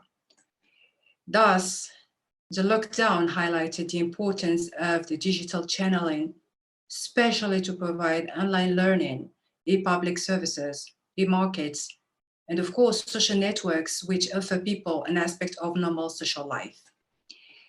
In the other side, the lockdown highlighted too the digital insecurity for poor and non-connected people. We can imagine how the digital access and also the energy access to the digital could be complicated or simply difficult in some cases for poor rural children to the e-learning, for example. The prices of energy is also a determinant factor among others. Therefore, this example shows the vulnerability of some people to face major and sudden crises. We can confirm that the digital inclusion is necessary to achieve the sustainable development. By the way, let me please quote the communication of the European Commission on the European Green Deal dated on the 11th of December 2019. And this communication mentioned in its page 9 that, I'm quoting, digital technologies are a critical enabler for attaining the sustainability goals of the Green Deal in many different sectors. I think that the European Green Deal could, in its cooperation component, foster interesting partnerships between the European Union and the Southern Mediterranean countries. some partnerships on promoting the digital inclusion in the Southern Mediterranean countries. And of course, the digital inclusion is obviously determined by the energy access to do so. For your information, Morocco has launched actions to develop the digital as Morocco Digital Strategy. Morocco creates also a digital development agency. Besides, it's very important to precise that the context, or in the context of the coronavirus, the digital development has been boosted in Morocco due to the urgent digital needs pressure. But in my opinion, even if some progresses have been made, Morocco still have much more to do. So the question is, what kind of partnerships could be concluded? In my opinion, if we consider the issue regarding the importance of energy to fulfill the digitalization of Morocco, I think European Union could, for example, help Southern Mediterranean countries and Morocco in particular to study, anticipate, accompany, and assess the renewable energy sources to adapt for the upcoming years, and also as in the part of green hydrogen, European could also help Morocco to develop its green hydrogen economy. To talk about the examples of partnerships could be concluded between European Union, and Morocco, let's take the example of the data centers. We know how data center is energy consuming. It needs energy to work and also to cool the servers. The importance of using renewable energy is already attested. If we want to act against climate change, mankind should be united and solidary against the threat. And I think I'm convinced that the European Union could help Morocco, for example, to choose the most interesting renewable energy source and even the most appropriate project to do so in the perspective of protecting environment and fulfilling the sustainable development. In short, European Union could share the knowledge and support such projects in the southern side of the Mediterranean. Also, empowerment of Southern Mediterranean people to access to the digital environment is necessary to avoid digital insecurity and mitigate vulnerability. And I stress on the special case of women and the poor populations relevant of the enclave territories. Obviously, this kind of cooperation is based on the win-win logic to pursue the sustainable development. On one hand, Southern Mediterranean countries will be able to create the development conditions for their populations. And on the other hand, European Union will not have to face dreadful migratory flows. And thank you for your attention. Thank you so much, Dr. Hind, for your intervention and for covering the topic of digital insecurity, especially among the underprivileged and women. Surrounding this question, I would like to ask Antonietta, Dr. Antonietta, to help us understand the social aspects that can be targeted within the EU framework, within the EU Green Deal framework. Thank you very much for that question. Are you referring especially to the sector of digitalization or in more general terms? Generally surrounding social vulnerabilities, as you said, the movements of people, immigration, everything. Okay, yes, thank you. Thank you very much. So actually, I would like to put the accent to a reference that also you did in terms of consumers of energy, not people in need of energetic resources. So I think that the basic starting point is that one. We need to reconsider including inside the European Union people as a person, not just like consumer, because otherwise the new green transition risks to be an economic, just an economic green transition, but that's not the case. If we want to include also the social aspect, basically we should restart from a conceptual framework, a new conceptual framework. That's the first point. In the case of the new Green Deal, as I already said, the central focus is on well-being.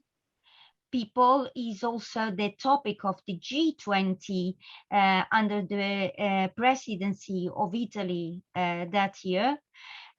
Because actually no green transition is possible without having at the center people. So I would like to use the term in a binary way, in a mutual way. So actually the recovery, the national, the single national recovery plan is established by every European member state and submitted to the European Commission include, or must include, better said, under European Commission indication, the consideration of social impact of every policy sectors for recovery after pandemic.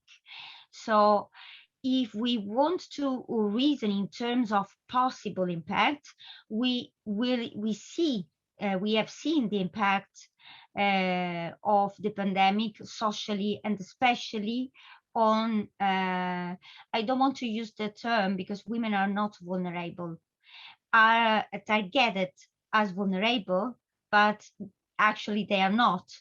So, but they paid the most higher price, if you want, in terms of losses of jobs and maintenance of house and increase of domestic violence during the lockdown, practically everywhere.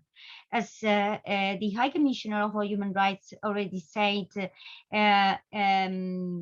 violence against women, especially during that pandemic, is a pandemic in a pandemic.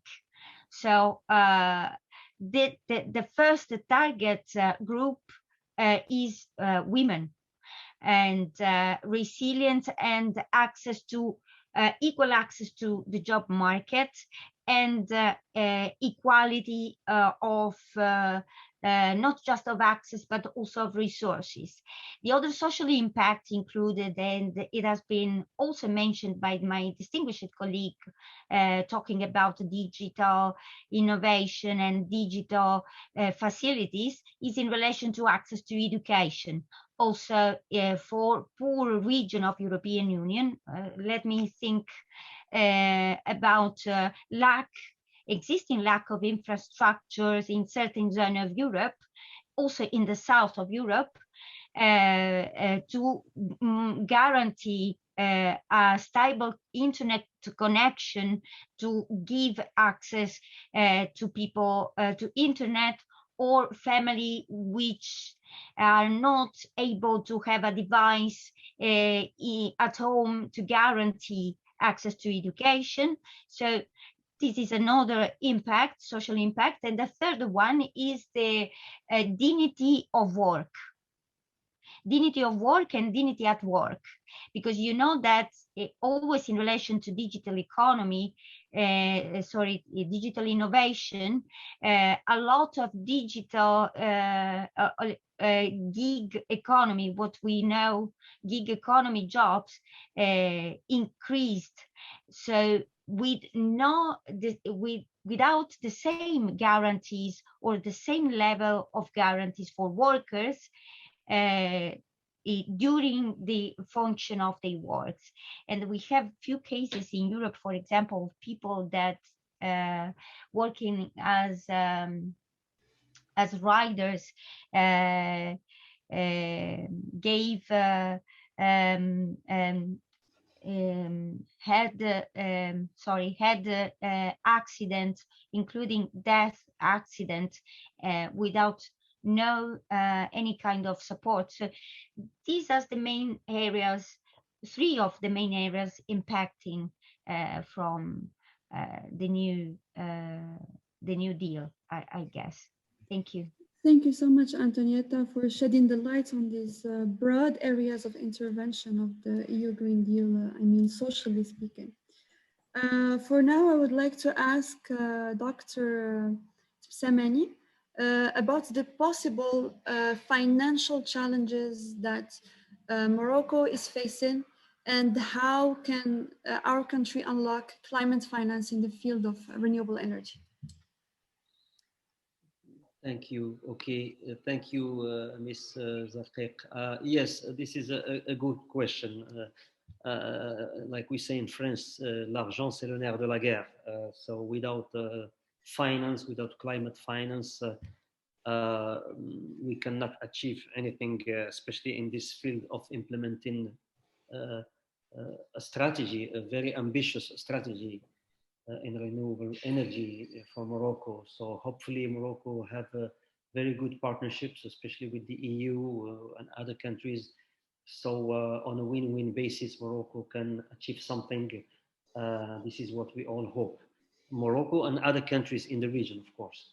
So first of all, I would like to raise a particular challenge, the overwhelming process that some countries in our region need to follow in order to see some funds coming, especially in the energy sector with the national development focus.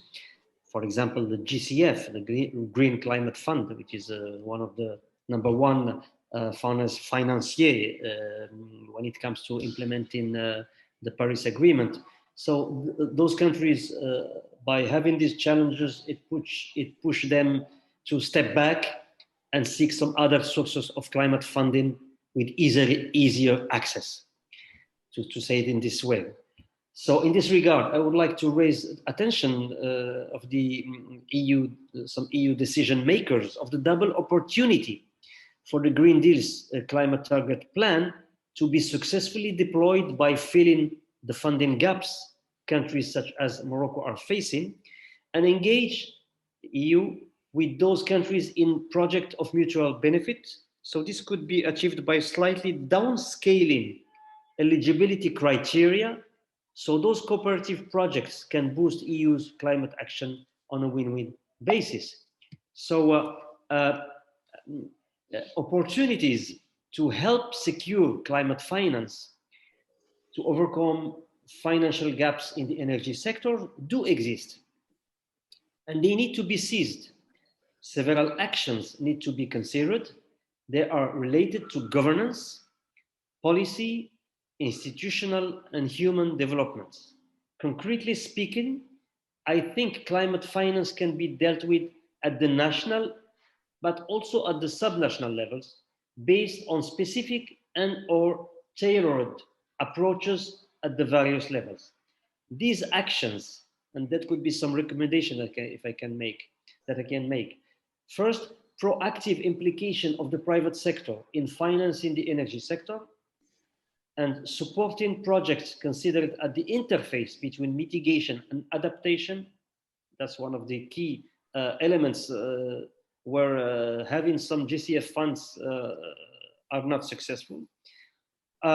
Align project with national priorities that are coherent with sustainable development. Excuse me, Dr. Timsamani, can you give an example of such projects at the intersection of mitigation and adaptation? Yes, for example, let us take the example of implementing, like we are doing right now in the region of either Agadir or the next one, the next desalination plant in the city of Dakhla in the Moroccan Sahara. when you want to put in place a desalination plant for the benefit of the population, either in terms of drinking water or irrigation, those are very, very energy consuming plants. Now, what we are doing here in Morocco is what we call the nexus, water, energy, food security nexus. So those plants will run or will be powered by renewable energy. So in both cases, it will be solar or wind in the case of the power plant of Agadir, which is almost ready now to be launched. So those are examples of mitigation, because when we use a desalination power plant associated with renewable energy, you mitigate, you don't use fossil fuel energy, so no CO2 emissions. But at the same time, building a desalination power plant is a beneficial for the population, for the country, for the economy, etc. So it's a development project. But sometimes countries lack of having GCF funding, because when they submit a proposal, for example, building a dam in an area where there is a scarcity of water, for the GCF, for example, this is only a development project. It doesn't have a mitigation or greenhouse gas emission mitigation component. Am I making myself clear? Yes, thank you. Thank you. Point? Okay. So now let's go. And so this is what I wanted to say is the double counting of development project without explicit climate objectives should be avoided for certain projects. Now, mainstreaming ambitious, resilient programs in Morocco's national determined contribution, which is a component of the Paris Agreement, which is a mandatory component of the Paris Agreement, while promoting synergies of climate adaptation in the NDCs, the national adaptation plans, and the Sustainable Development Goals. Also establish multi and bilateral dialogues with neighboring countries in order to identify common energy-related challenges and opportunities for collaboration, and finally promoting expertise and knowledge exchange related to energy infrastructure in our region. A last point is perhaps another promising opportunity to further secure climate funding or finance for the energy sector could be, and this is very important, it is still under negotiations under the UNFCCC, is the use of Article 6 of the Paris Agreement, generally referred to as the market article. So to make it simple, this article is supposed to clarify the rules on how countries can reduce their greenhouse gas emissions using international carbon markets. Although it is one of the least accessible and complex concepts of the global agreement that was left unresolved after successive COPs since 2015, I believe and I hope negotiators are in their way to draft a close to final resolution to be approved in the next Glasgow COP. So, last point I would like to raise is the synergies with the UN 2030 Sustainable Development Goals that can open new funding opportunities for countries like Morocco. SDG 3, SDG 5, SDG 10, and SDG 13. Why? SDG 3, which is the health, related to the health sector, so clean and reliable and sustainable energy production would promote better lives, healthiness, and a sense of security for the population. That's SDG 3. SDG 5, which is related to gender equality, energy created through renewable energies plants has a higher number of jobs created per unit of energy produced than energy produced through conventional sources. It's very important. The third synergy is with SDG 10, which is reducing inequalities. So renewable energies funding mechanism can create significant employment effects, especially for women and young graduates in poor regions. And the last one is SDG 13, which is related to climate change, the use and proper management of renewable energies in in a national way, smart grid, artificial intelligence, space control, etc., would make it possible to reduce polluting gas emissions, thus helping to improve the quality of the atmosphere, water, and oceans. Finally, as my conclusion, the unprecedented global crisis due to COVID-19, it has been raised earlier by some of the colleagues, should offer a unique opportunity to accelerate Morocco's and EU collaboration toward a more climate neutral development by working hand in hand through investment in the necessary policies and technologies that ensure good health and welfare for all. We hope the next generation EU recovery plan can take into consideration these elements. Global climate challenges will continue to hit us even stronger than the COVID-19, and therefore we need to foster more North-South cooperation to find common solutions. Thank you so much, and back to you, Mademoiselle Zakhe. Thank you, Dr. Timsamani. Thank you for this rather optimistic conclusion. At the beginning, you talked about the overwhelming financial challenge that some countries like Morocco faces for financing climate funding or renewable energy funding, etc. Now, very quickly, Anita, if you could shed the light on who has been excluded from the policy discourse at national, regional, and international level on green transition. Thank you. Thank you very much for asking for this component of my intervention. I feel actually quite strongly about this one. I can start from the perspective of the states and the Arctic region particularly, where I have been working the last 4 or 5 years. And the Arctic region is, sorry, I don't have the exact numbers, about 4 million people live in the Arctic region. So Canada, Denmark, Greenland, US, Alaska, Finland, Sweden, Iceland, Russia, and Norway. And people are hunters, herders, fishers, whalers, coastal dwellers, urban inhabitants. And about maybe 10%, I think I'm wrong, sorry. I'm not sure what the percentage is of Native people who live in the Arctic region, but surely they were the first people to be living in the Arctic region, and maybe 20 or 30 or 40% at this point, Arctic-wide. And the Arctic region has the least to do with the creation of greenhouse gas, despite the fact of Russia, of Norway, of Alaska, in terms of oil, gas, and the greatest impact. The Arctic is warming 3 times as fast as the rest of the world, and the impacts, particularly on people who live in subsistence, meaning hunting, whaling, fishing.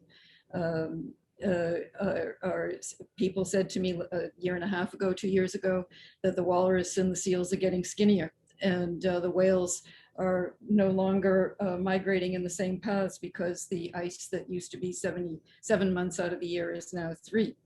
To your point, when everybody sits down to talk about what are we going to do, what are we going to do about resilience, what are we going to do about mitigation, what either locally or nationally or internationally, nobody's at the table, certainly not as equals. More and more Native people, indigenous peoples are at the table, but certainly we're talking about a colonial legacy.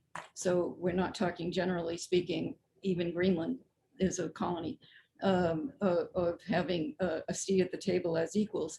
And when one is talking, and again, I'm speaking of Arctic, of people who have been living in the Arctic region for at least 2,000 years, historical memory, oral tradition, 2,000 years, and really 25,000, and who have managed to navigate such a climate and such a terrain, and they're still here. They kind of know something about how to navigate and mitigate. And as people have said to me, that things are changing and we go with it. We know the winds, we know the currents, we know We know the marine life, we know the biodiversity from planktons all the way up to people, and then the geopolitics in the Bering Sea, for example, between US and Russia. So that's an example of who's left out in that kind of a context. My guess is, and forgive me, I've only been to Morocco once, but my guess is that people who live in the Sahara, or at least abutting the Sahara, they're probably not sitting at the table too much. Maybe they are, I don't know. I'm just making a guess. But if we're talking about an urban context here, 52% of the population, then we're not talking about people who are living in balance in one way or another with environment, and they are doing the least to impact greenhouse gas and the least amount of seats at the table with the best amount of knowledge of how to engage in a balanced manner. And I would include, for people who are not living urban, and I'm not saying everyone's divided up urban like that, but the sensibility of people who have oral tradition, thousands of years, hundreds and thousands of years of knowing how to maintain balance, really should be at the table because they are people who can look at a situation and make an evaluation in current time, in current context, as a result of having that degree of history. So that's kind of my general view. I don't think it's specific to any particular location. There are native indigenous peoples, all over the planet. Most of whom have been in one way or another, shall we say, colonized. I think there's more and more people who are expressing and exercising their rights. This is not just, victim. Certainly in international law, there have been principles developed in domestic laws, et cetera. Whether they become ratified domestically is another issue. But there surely has been more and more movement at all levels. And it would seem to me that it would be essential to, if this is not already happening, to reach out and bring folks in so there's equal at the table. And I think that the issues at the local level, nobody knows it more and nobody knows it better than the people who are living, in local communities. Better, in my experience, or I don't know if better or not, but maybe better, but more than Western science that comes in to take a bunch of measurements where people have been measuring for 2,000 years. And if I can just say something humorous, so when I was interviewing someone a couple of years ago up in the Bering Sea, a little St. Lawrence Island closer to Russia, so somebody said to me, when New York City is underwater, we're going to still be doing what we do. And I think they're right. Thank you so much, Thank you. Anita, for this Arctic perspective. But as you said in our earlier email exchanges, this is a colossal existential challenge, and what affects the Arctic may eventually affect Southern Mediterranean countries. You also talked about green grabbing, which is excluding indigenous people from economic benefits of the energy production, top-down planning, land and other resource disposition, foreclosure of livelihood activities, etc., all in the name of the green transition, if I'm not mistaken. That's true. Oftentimes, if people are living subsistence, then the balance is really important. But in the US, for example, the native corporations of Alaska are billion-dollar corporations, and it's all about oil, gas, and mining. So there's it's not like everybody's in one sector or one component. And the folks up in Alaska running the billion-dollar corporations, which was constructed, we'll take your land. So Russia had it, then the US had it, and now we'll take your land and you get a corporation. So that's not for me to say whether that was a good trade-off or not, but there are surely native people who are running billion-dollar corporations that are engaged in oil, gas, and mining. And my sense is, I wouldn't say this, maybe I'd say, I won't give it a percentage, but my sense is there's increasing listening to the very same tribal members who are living subsistence than there may have been in the past. So it's a real kind of a conundrum. In Canada, there's been actually ownership more and more by Native people who have been bringing in traditional people to try to figure out how to engage in balance when you're engaged in, nasty carbon development.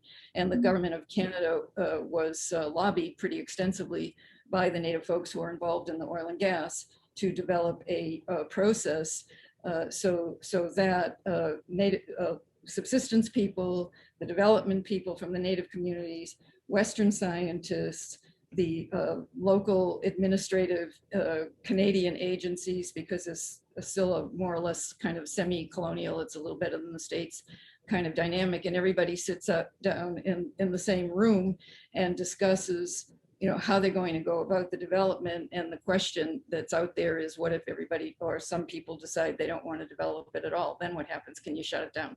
So those kinds of dynamics, you know, I think are really important. But, and my sense is, how I don't know if it applies to what you're all discussing, because it feels more like very urban, although I think that that dynamic can be brought in, but also when you're talking about equity and equitabilities and who's left out and who's been marginalized, which I guess was the point, that there are plenty of people in Morocco, I think, who have or been marginalized as well in terms of process. I may be wrong about that.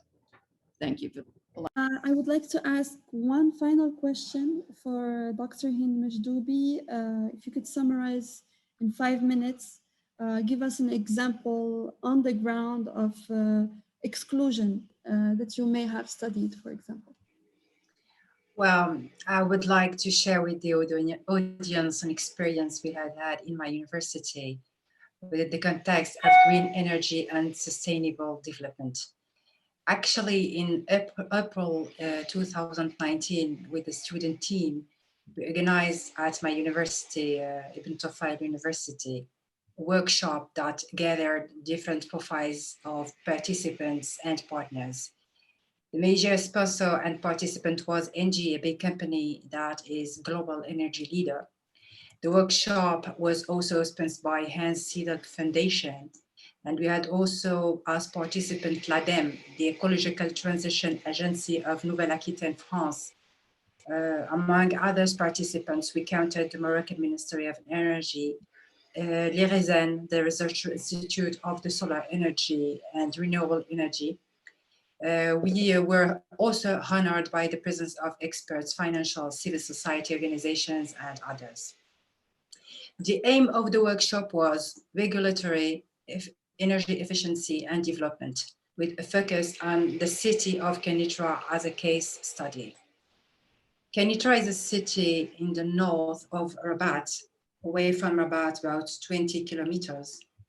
Its economy was originally based on agriculture, but recently it became based also on industry, especially on the automotive industry sector.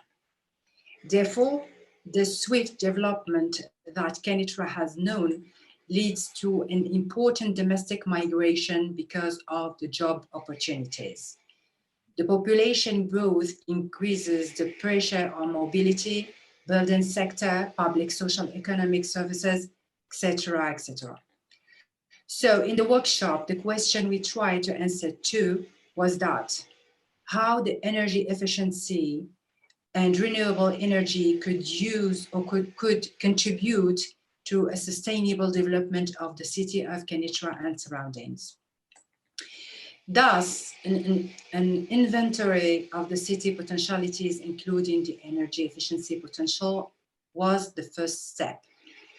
Then, it was defined the Kenitra development objectives, the challenges, the obstacles. Also, foreign experiences was presented by experts from France and Tunisia, and the debate was open to a wide stakeholders panel. Many recommendations were done to avoid energy waste, public lighting, urban mobility, in buildings, in industry, in agriculture, etc., etc. Recommendations concerned also energy sobriety, especially in public administration, and the transformation of Kenitra to a smart and connected city, which underlines the importance of the digital inclusion I talked before. But we conclude that in order to promote to the maximum the energy efficiency for sustainable development of the city, the big challenge is to do it in integrated way, because everything is linked to others. Let me explain. cannot fulfill the objective if populations in each member are not involved, if university is not the center of knowledge and innovation and does not have built bridges with all components of the society as private sectors, NGOs, public administrations, etc. In short, to develop the city sustainably, we should be aware that energy is needed in everything. So we cannot promote energy efficiency in industry without promoting it in buildings, in mobility, in public services, in agriculture, in tourism, etc. So the conclusion was that we need a sustainable, inclusive, and integrated vision and approach for the city development. The audience must wonder what is the benefit of the presentation of the workshop conclusions. I want to say this. In the European Green Deal, EU aspires to be a global leader and intend to do it by its Green Deal diplomacy. Therefore, I believe that the EU action should consider also in an integrated way the support for sustainable development in the Southern Mediterranean countries. Particularly, it's necessary to promote and support local actions taking into account their cultural specificities to achieve, of course, global goals in order to participate to sustainable development. And thank you for your attention. Thank you so much, Dr. Hind. If I may conclude today's interventions with my own intervention, as I forgot to mention during the introduction that I will be contributing as well to this debate. Personally, I reflected on my intervention, will serve to highlight the possibility of introducing a new carbon pricing mechanism in Morocco in view of the carbon border adjustment mechanism that has been announced by the EU. So I will share a little presentation with you. This will serve as a sort of reflection on a possible carbon pricing mechanism in Morocco. I know no one wants to talk about additional taxes, and especially no one wants to think about them. And that's why most people, if you look at the pyramid to your right, never get out of the two levels. But we as policy people, if we really want to make a difference, we need to get to the third, which is anticipation. Because if we don't look into the future, it will be hard to be relevant once it arrives. So if we go back in time in December 2019, the European Commission adopted its landmark European Green Deal with the major milestone of achieving carbon neutrality by 2050, of course, as we mentioned before. And also recently, the EU commitment to reduce net GHG emission by at least 55% by 2030 was made into a law. And finally, the European Commission also voted to apply a WTO-compatible carbon border adjustment mechanism starting January 2023. Therefore, the scope of the policy initiative set out in the Green Deal will extend far beyond EU borders and into Southern Mediterranean countries. Moreover, recently a G7 communication acknowledged the risk of carbon leakage and recognized the potential of high integrity carbon markets and carbon pricing to foster cost-efficient reductions in emission levels, drive innovation, and enable transformation to a net zero. So there is a clear global or international consensus acknowledging carbon leakage and the need maybe for a carbon border adjustment mechanism. So between parentheses, the design or the intention of the carbon border adjustment mechanism is not the subject of my intervention today, as this is beside the point. I will only go I will not go over, for example, protectionism or which countries or important goods might be taxed. And of course, even if I wanted to, I wouldn't be able to possibly do so, as The CBA will only be published starting July. So my intervention will serve to only highlight that we can anticipate in this by reflecting domestically on implementing a carbon package with the possibility of introducing a carbon pricing policy while being mindful to distributional concern and impacts. So that way, Morocco can still export electricity and other products while keeping the stream of money inside the country, using carbon pricing revenues to enhance public welfare rather than paying the CBA tax to the EU. So as it can be highlighted by the map that you can see, carbon pricing has gained increasing momentum over the past few years, and economists agree that a carbon package comprising of a carbon tax coupled with public spending and regulation can maximize welfare. This year, in 2021, there are 64 carbon pricing instruments in operation globally and 3 scheduled.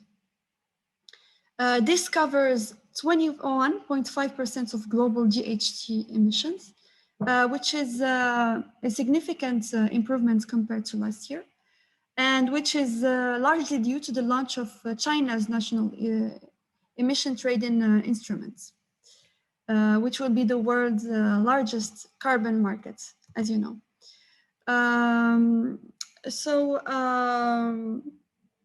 My recommendation in terms of policies which can be designed in the future is that a carbon tax alone cannot solve the problem, because carbon pricing is a lump sum solution that can have large distribution effects. And we all remember how the French yellow vest movement taught us to be mindful and protect the vulnerable parts of societies. Therefore, the solution is a carbon package, which is a combination of regulations, public spending, and with the option of a carbon tax. Because good regulation and public investment can lower the magnitude of the carbon tax and therefore making it more politically acceptable. The examples of Chile, Mexico, Sweden demonstrate the benefits of combining the carbon pricing system with integral package of reform measures to meet several fiscal, energy, social, and environmental policy goals. Also, a carbon package will encourage growth indirectly because when faced with the challenge of retrofitting themselves for a green economy, companies will spend amply on research and development, which will stimulate innovation, create jobs, and in turn make for a more dynamic and stronger economic growth. So first we should consider a carbon package. Then we should choose the best carbon pricing instruments. As you know, countries have several options regarding implementation of environmental pricing, which goes from domestic and international emission trading system, as has been discussed before by Dr. Timsamani, new carbon and local pollution taxes, or adjusting the rate of existing energy taxes and subsidies, which I suggest should be the first step. Finally, the most important part of carbon pricing is how these revenues will be used. For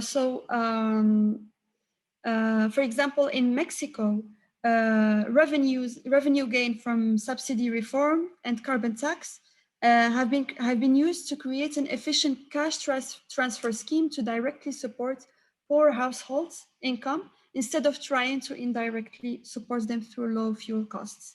There is also the example of Iran, which used half of its revenue gains from increasing fuel prices to effectively pay citizens better minimum income, and which contributed to a decrease in poverty rate, drastically reducing income inequality, and also improving efficiency and diversifying the economy. And finally, in Turkey and Jordan, reforms to fuel taxes and electricity tariff respectively decisively helped stem budget consolidation needs. Other examples of the UK, British Columbia, Finland, and Sweden and Germany used revenues to lower tax burden on employment and businesses. So this, ladies and gentlemen, is how I wish to illustrate how carbon pricing instruments or a carbon package can stimulate social economic growth, but also reduce social cleavages and social inequalities. And thank you very much. If I leave the floor to Dr. Behnassi for a final remark.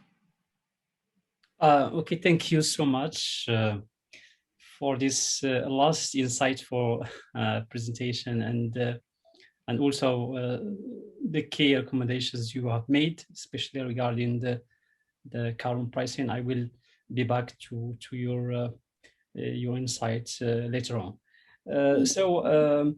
Before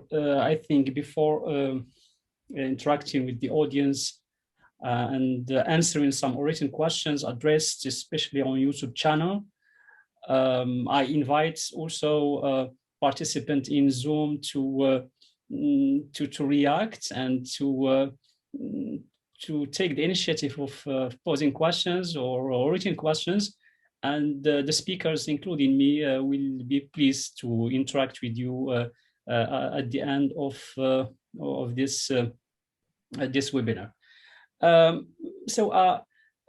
Maybe just to stimulate the debate, I'm going just to highlight the key messages addressed by all participants, and to put them in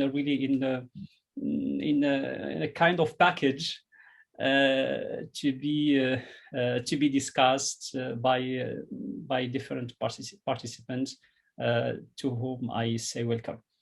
I will start by some key ideas highlighted by my colleague Elia and Temsamani. They are interrelated, so I try to present them in a combined way. So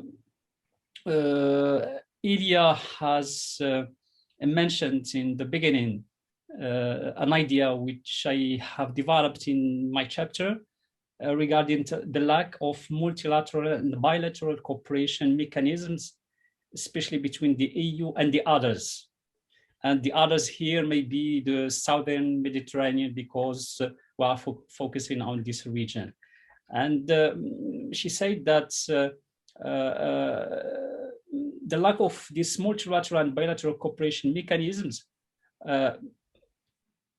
concern specifically the incapacity or the inability of this mechanism to consider specific situations of others, and this impede the sustainability of the green energy transition process. I fully agree with her, and let me just quote, but before quoting from the report, I'm going to highlight Dr. Temsamani's ideas within the same direction. For Dr. Temsamani, the EU Green Deal, when it comes really to the interest of others, is promoting what we call carbon border tax, which is developed by Mrs. Arkik in her presentation. And according to this carbon border tax scheme, the rest of the world should comply. Otherwise, customs or trade customs adjustments may be used, and this will affect severely the interests of EU partners. In addition, for Temsamani, the adaptation imperative for the Southern Mediterranean countries versus mitigation obligations of the EU partners should be directed to enhancing climate and social resilience in both parties. Otherwise, this transformation in the EU will be detrimental for the interest of the others, especially the EU partners. So I'm going to quote from my chapter two paragraphs which have covered this aspect, but the inputs of speakers are highly appreciated because they provided a new perspective.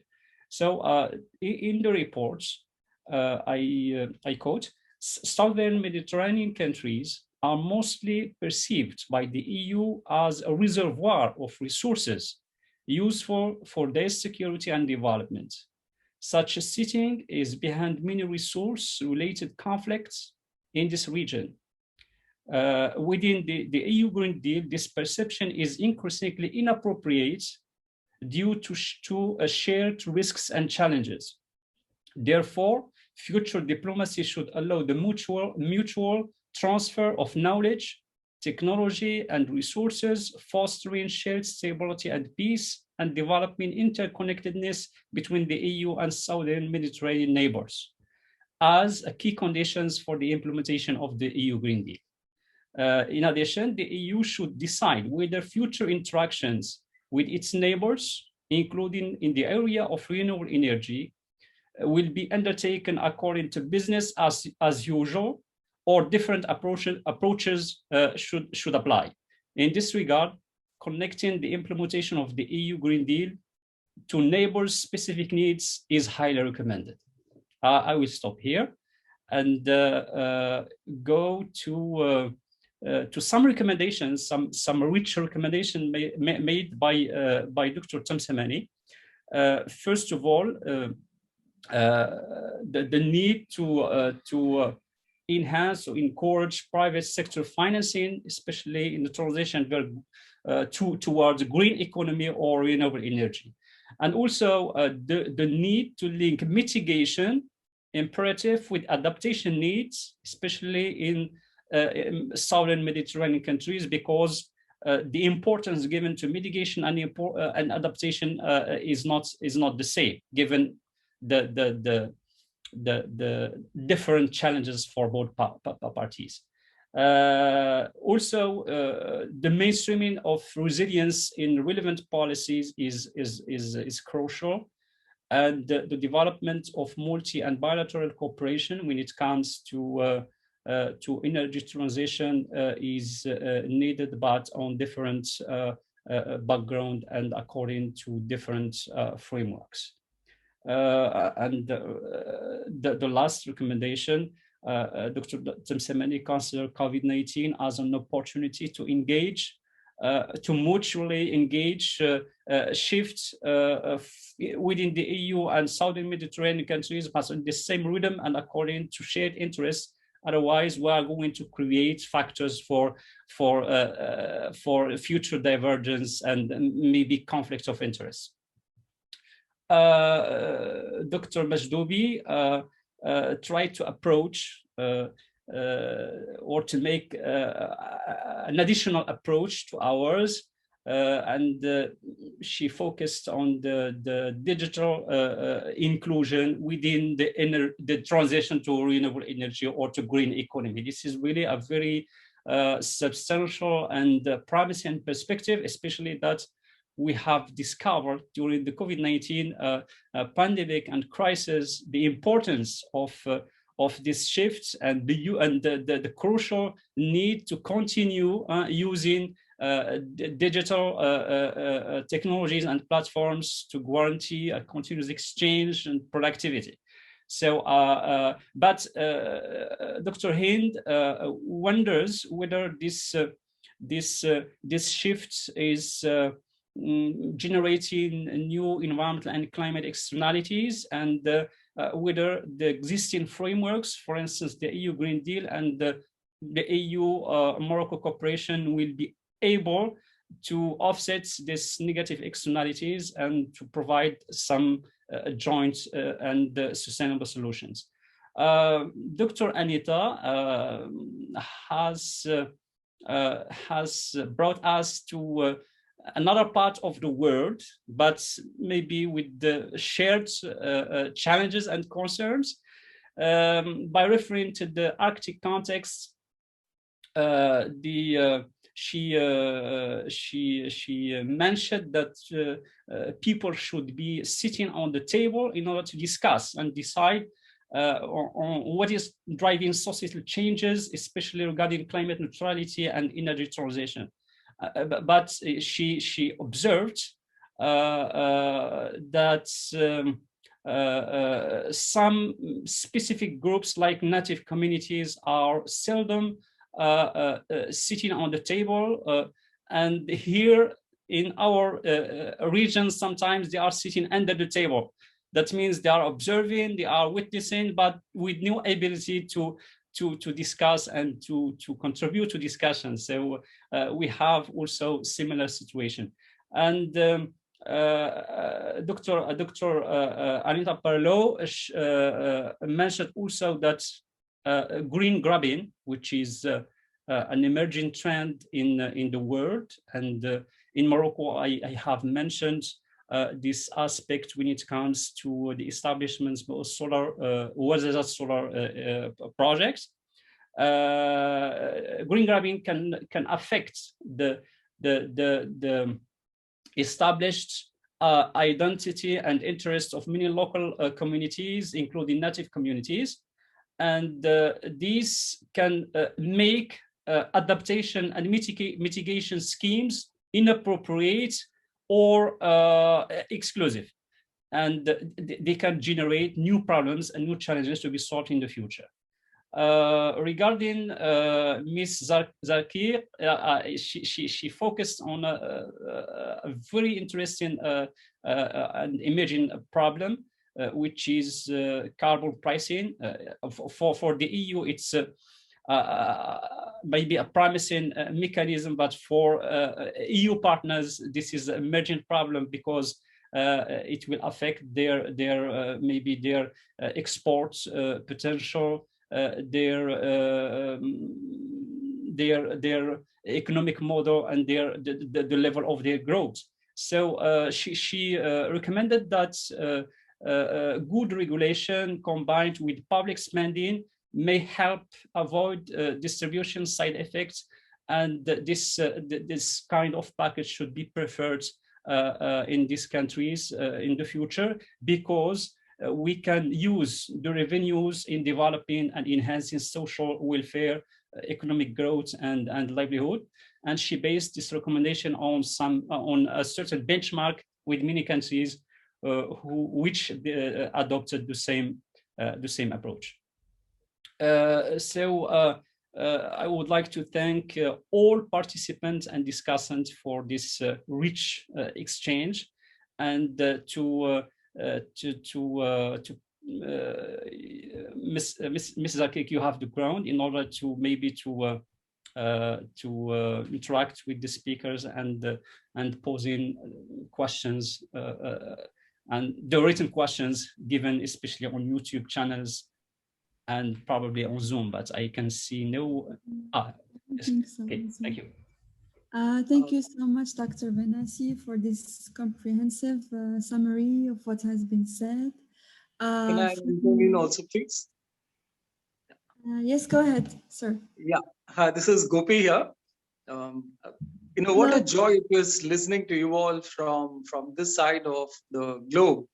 I was able to resonate almost throughout the presentation about the kind of deliberations that are happening in this part of the world.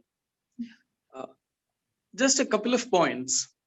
Even as we are moving towards the Glasgow meeting and then trying to fulfill our sustainable development goals, the need for empirical evidences about what Med and me would like to highlight in our forthcoming chapter is the limits and limitations of policy prescriptions. I think that is a very important governance related element. And I'll take just half a minute to explain what that is.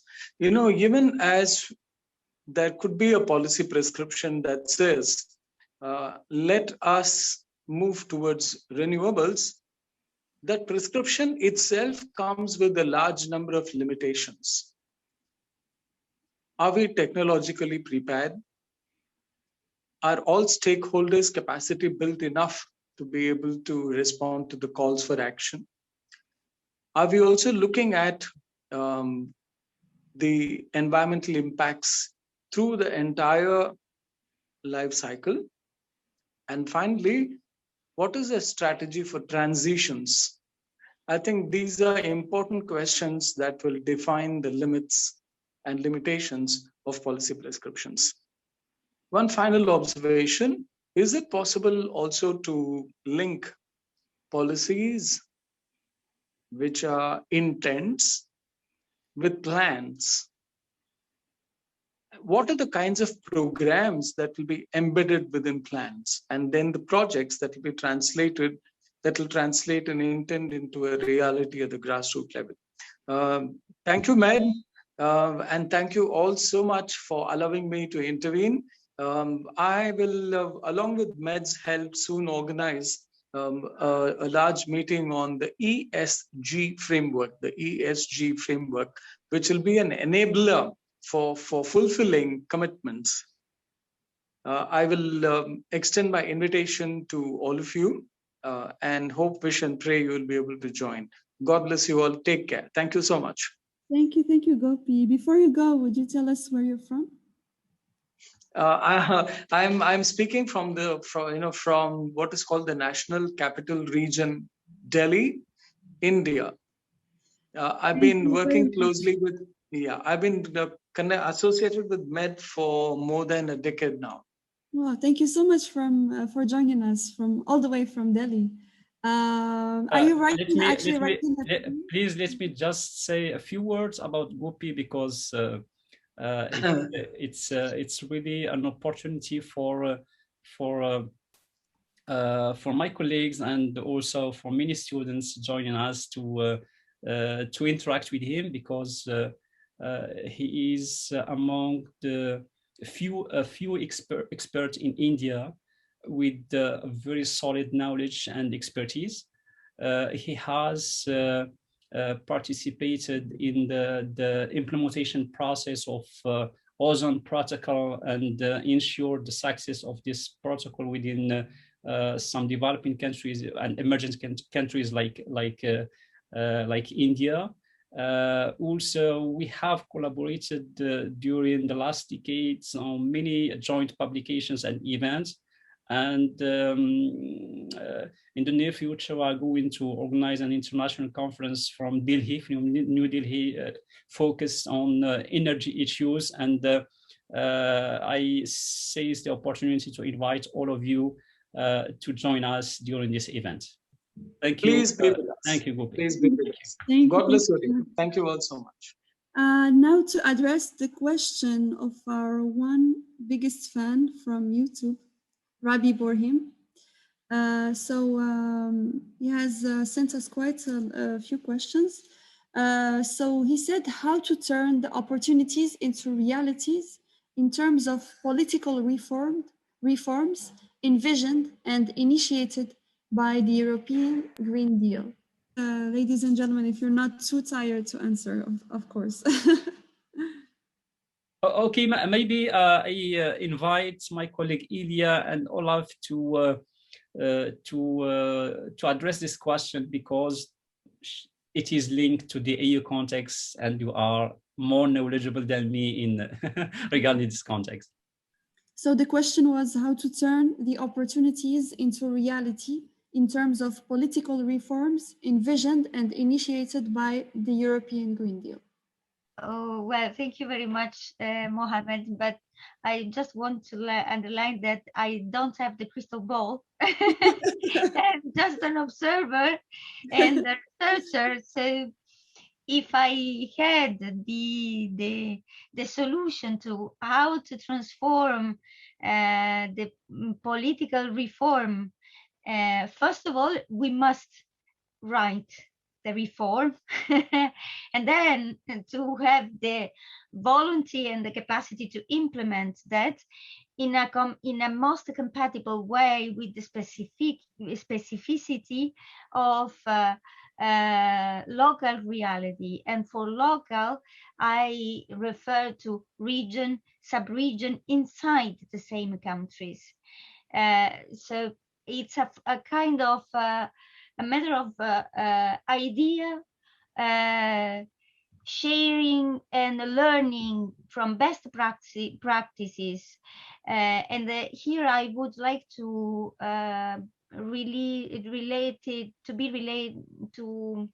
relate my intervention to the intervention of Dr. Temsemani.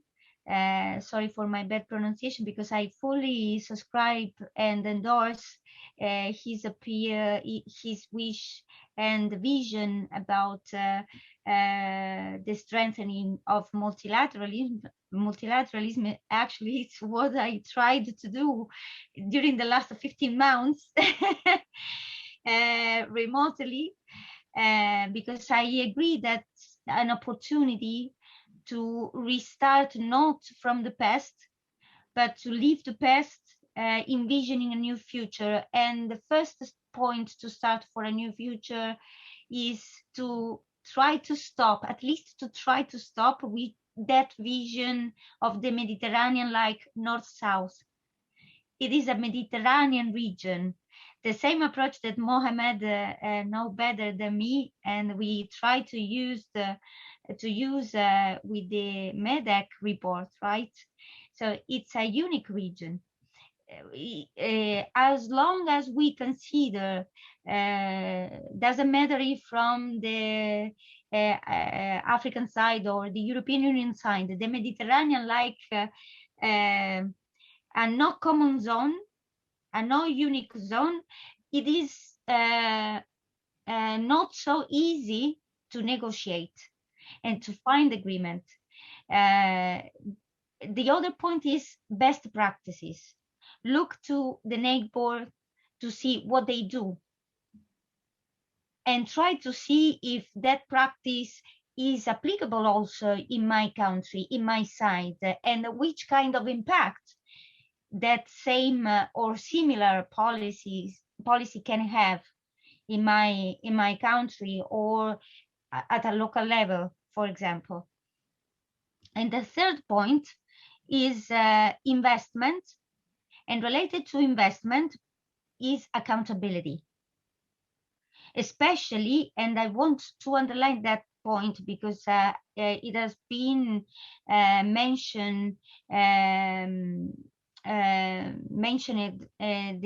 reference to the private sector partnership. But what is interesting to me is to insist on the fact that if we include private sector, we also have a legal and policy system, political system capable to ask for accountability in case of environmental damage to multinational enterprises, in line with the UN guiding principles on business and human rights. That's the point. And I think that from multilateralism, we can try to transform best the into plan of action and then action. But we start to dialogue first, and then the rest we will come. Thank you. Thank you, Ilia. Olaf? Olaf, are you still with us? Yes, I can fully support what Antoinetta said. Okay. So each of the region which is involved is very unique. And each of the countries and the regions, they have got different bases from which they start. And what I assume is that we must find common research. We must go into probably different directions to discuss the results we can do by the research we need for the environment and for the energy consumption. And for example, Germany is also very focused on hydrogen, but we haven't got the technique and the possibilities to produce hydrogen in Germany. We have no coast, we have not that much sun, but we know we have got some technical ideas and solutions for the production. So therefore, we support collaboration with African partner countries to optimize the technique and probably participate both from that developments. And as we discussed also before, the big problem will be then to get it into implementation. So only research and funding research, or using the Green Climate Fund to spend that money on research is not the final step for the solution. So we must get into implementation, and we must also collaborate on the implementation to have the best benefit and possible win-win situation out of that.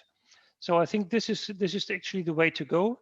And the ideas which we discussed before with the hydrogen as an energy resource is I think very innovative, and also a very good way for the best use, for the best way to produce energy. Thank you. Thank you, Olaf. Very interesting initiatives and also vision. I could personally notice that, especially within the framework of the call for projects initiated in Africa, and especially in some sub-Saharan countries and South Africa, within which Germany, through the Ministry of Foreign Affairs and Higher Education, I think, try to enhance the knowledge capacity, and also to enhance actions on the ground when it comes to adaptation of many sectors like agriculture, in its link with food security and natural resource management. So I think this is one of the examples where we have projects and also actions on the ground in order to implement projects in other countries, in non-EU countries. I will add just one aspect regarding this question. Maybe it's political, because you have mentioned some I think research, technical, economic, and I will add some political and maybe ideological aspects. When it comes, for instance, to the relationship between the EU and some Southern Mediterranean countries, we notice that these relations are not equitable, and sometimes the discourse used is recalling the relationship between the colonizer and colonizing countries.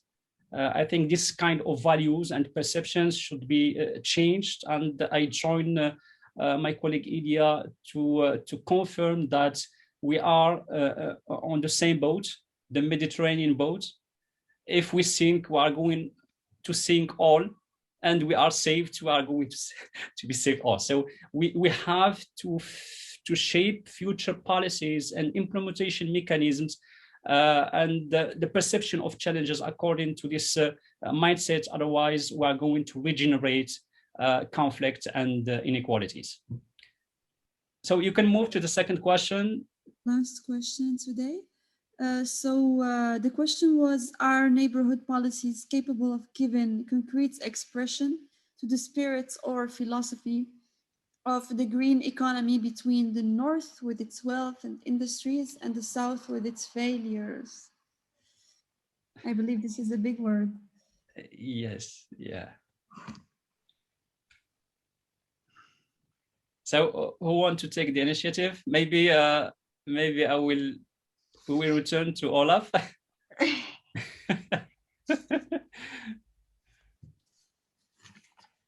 So do you think that the EU neighborhood policy is a favorable framework to help accelerate the green transformation or in the Mediterranean region, or this policy is still like a constraint, a negative factor that can decelerate the process or maybe impede the process?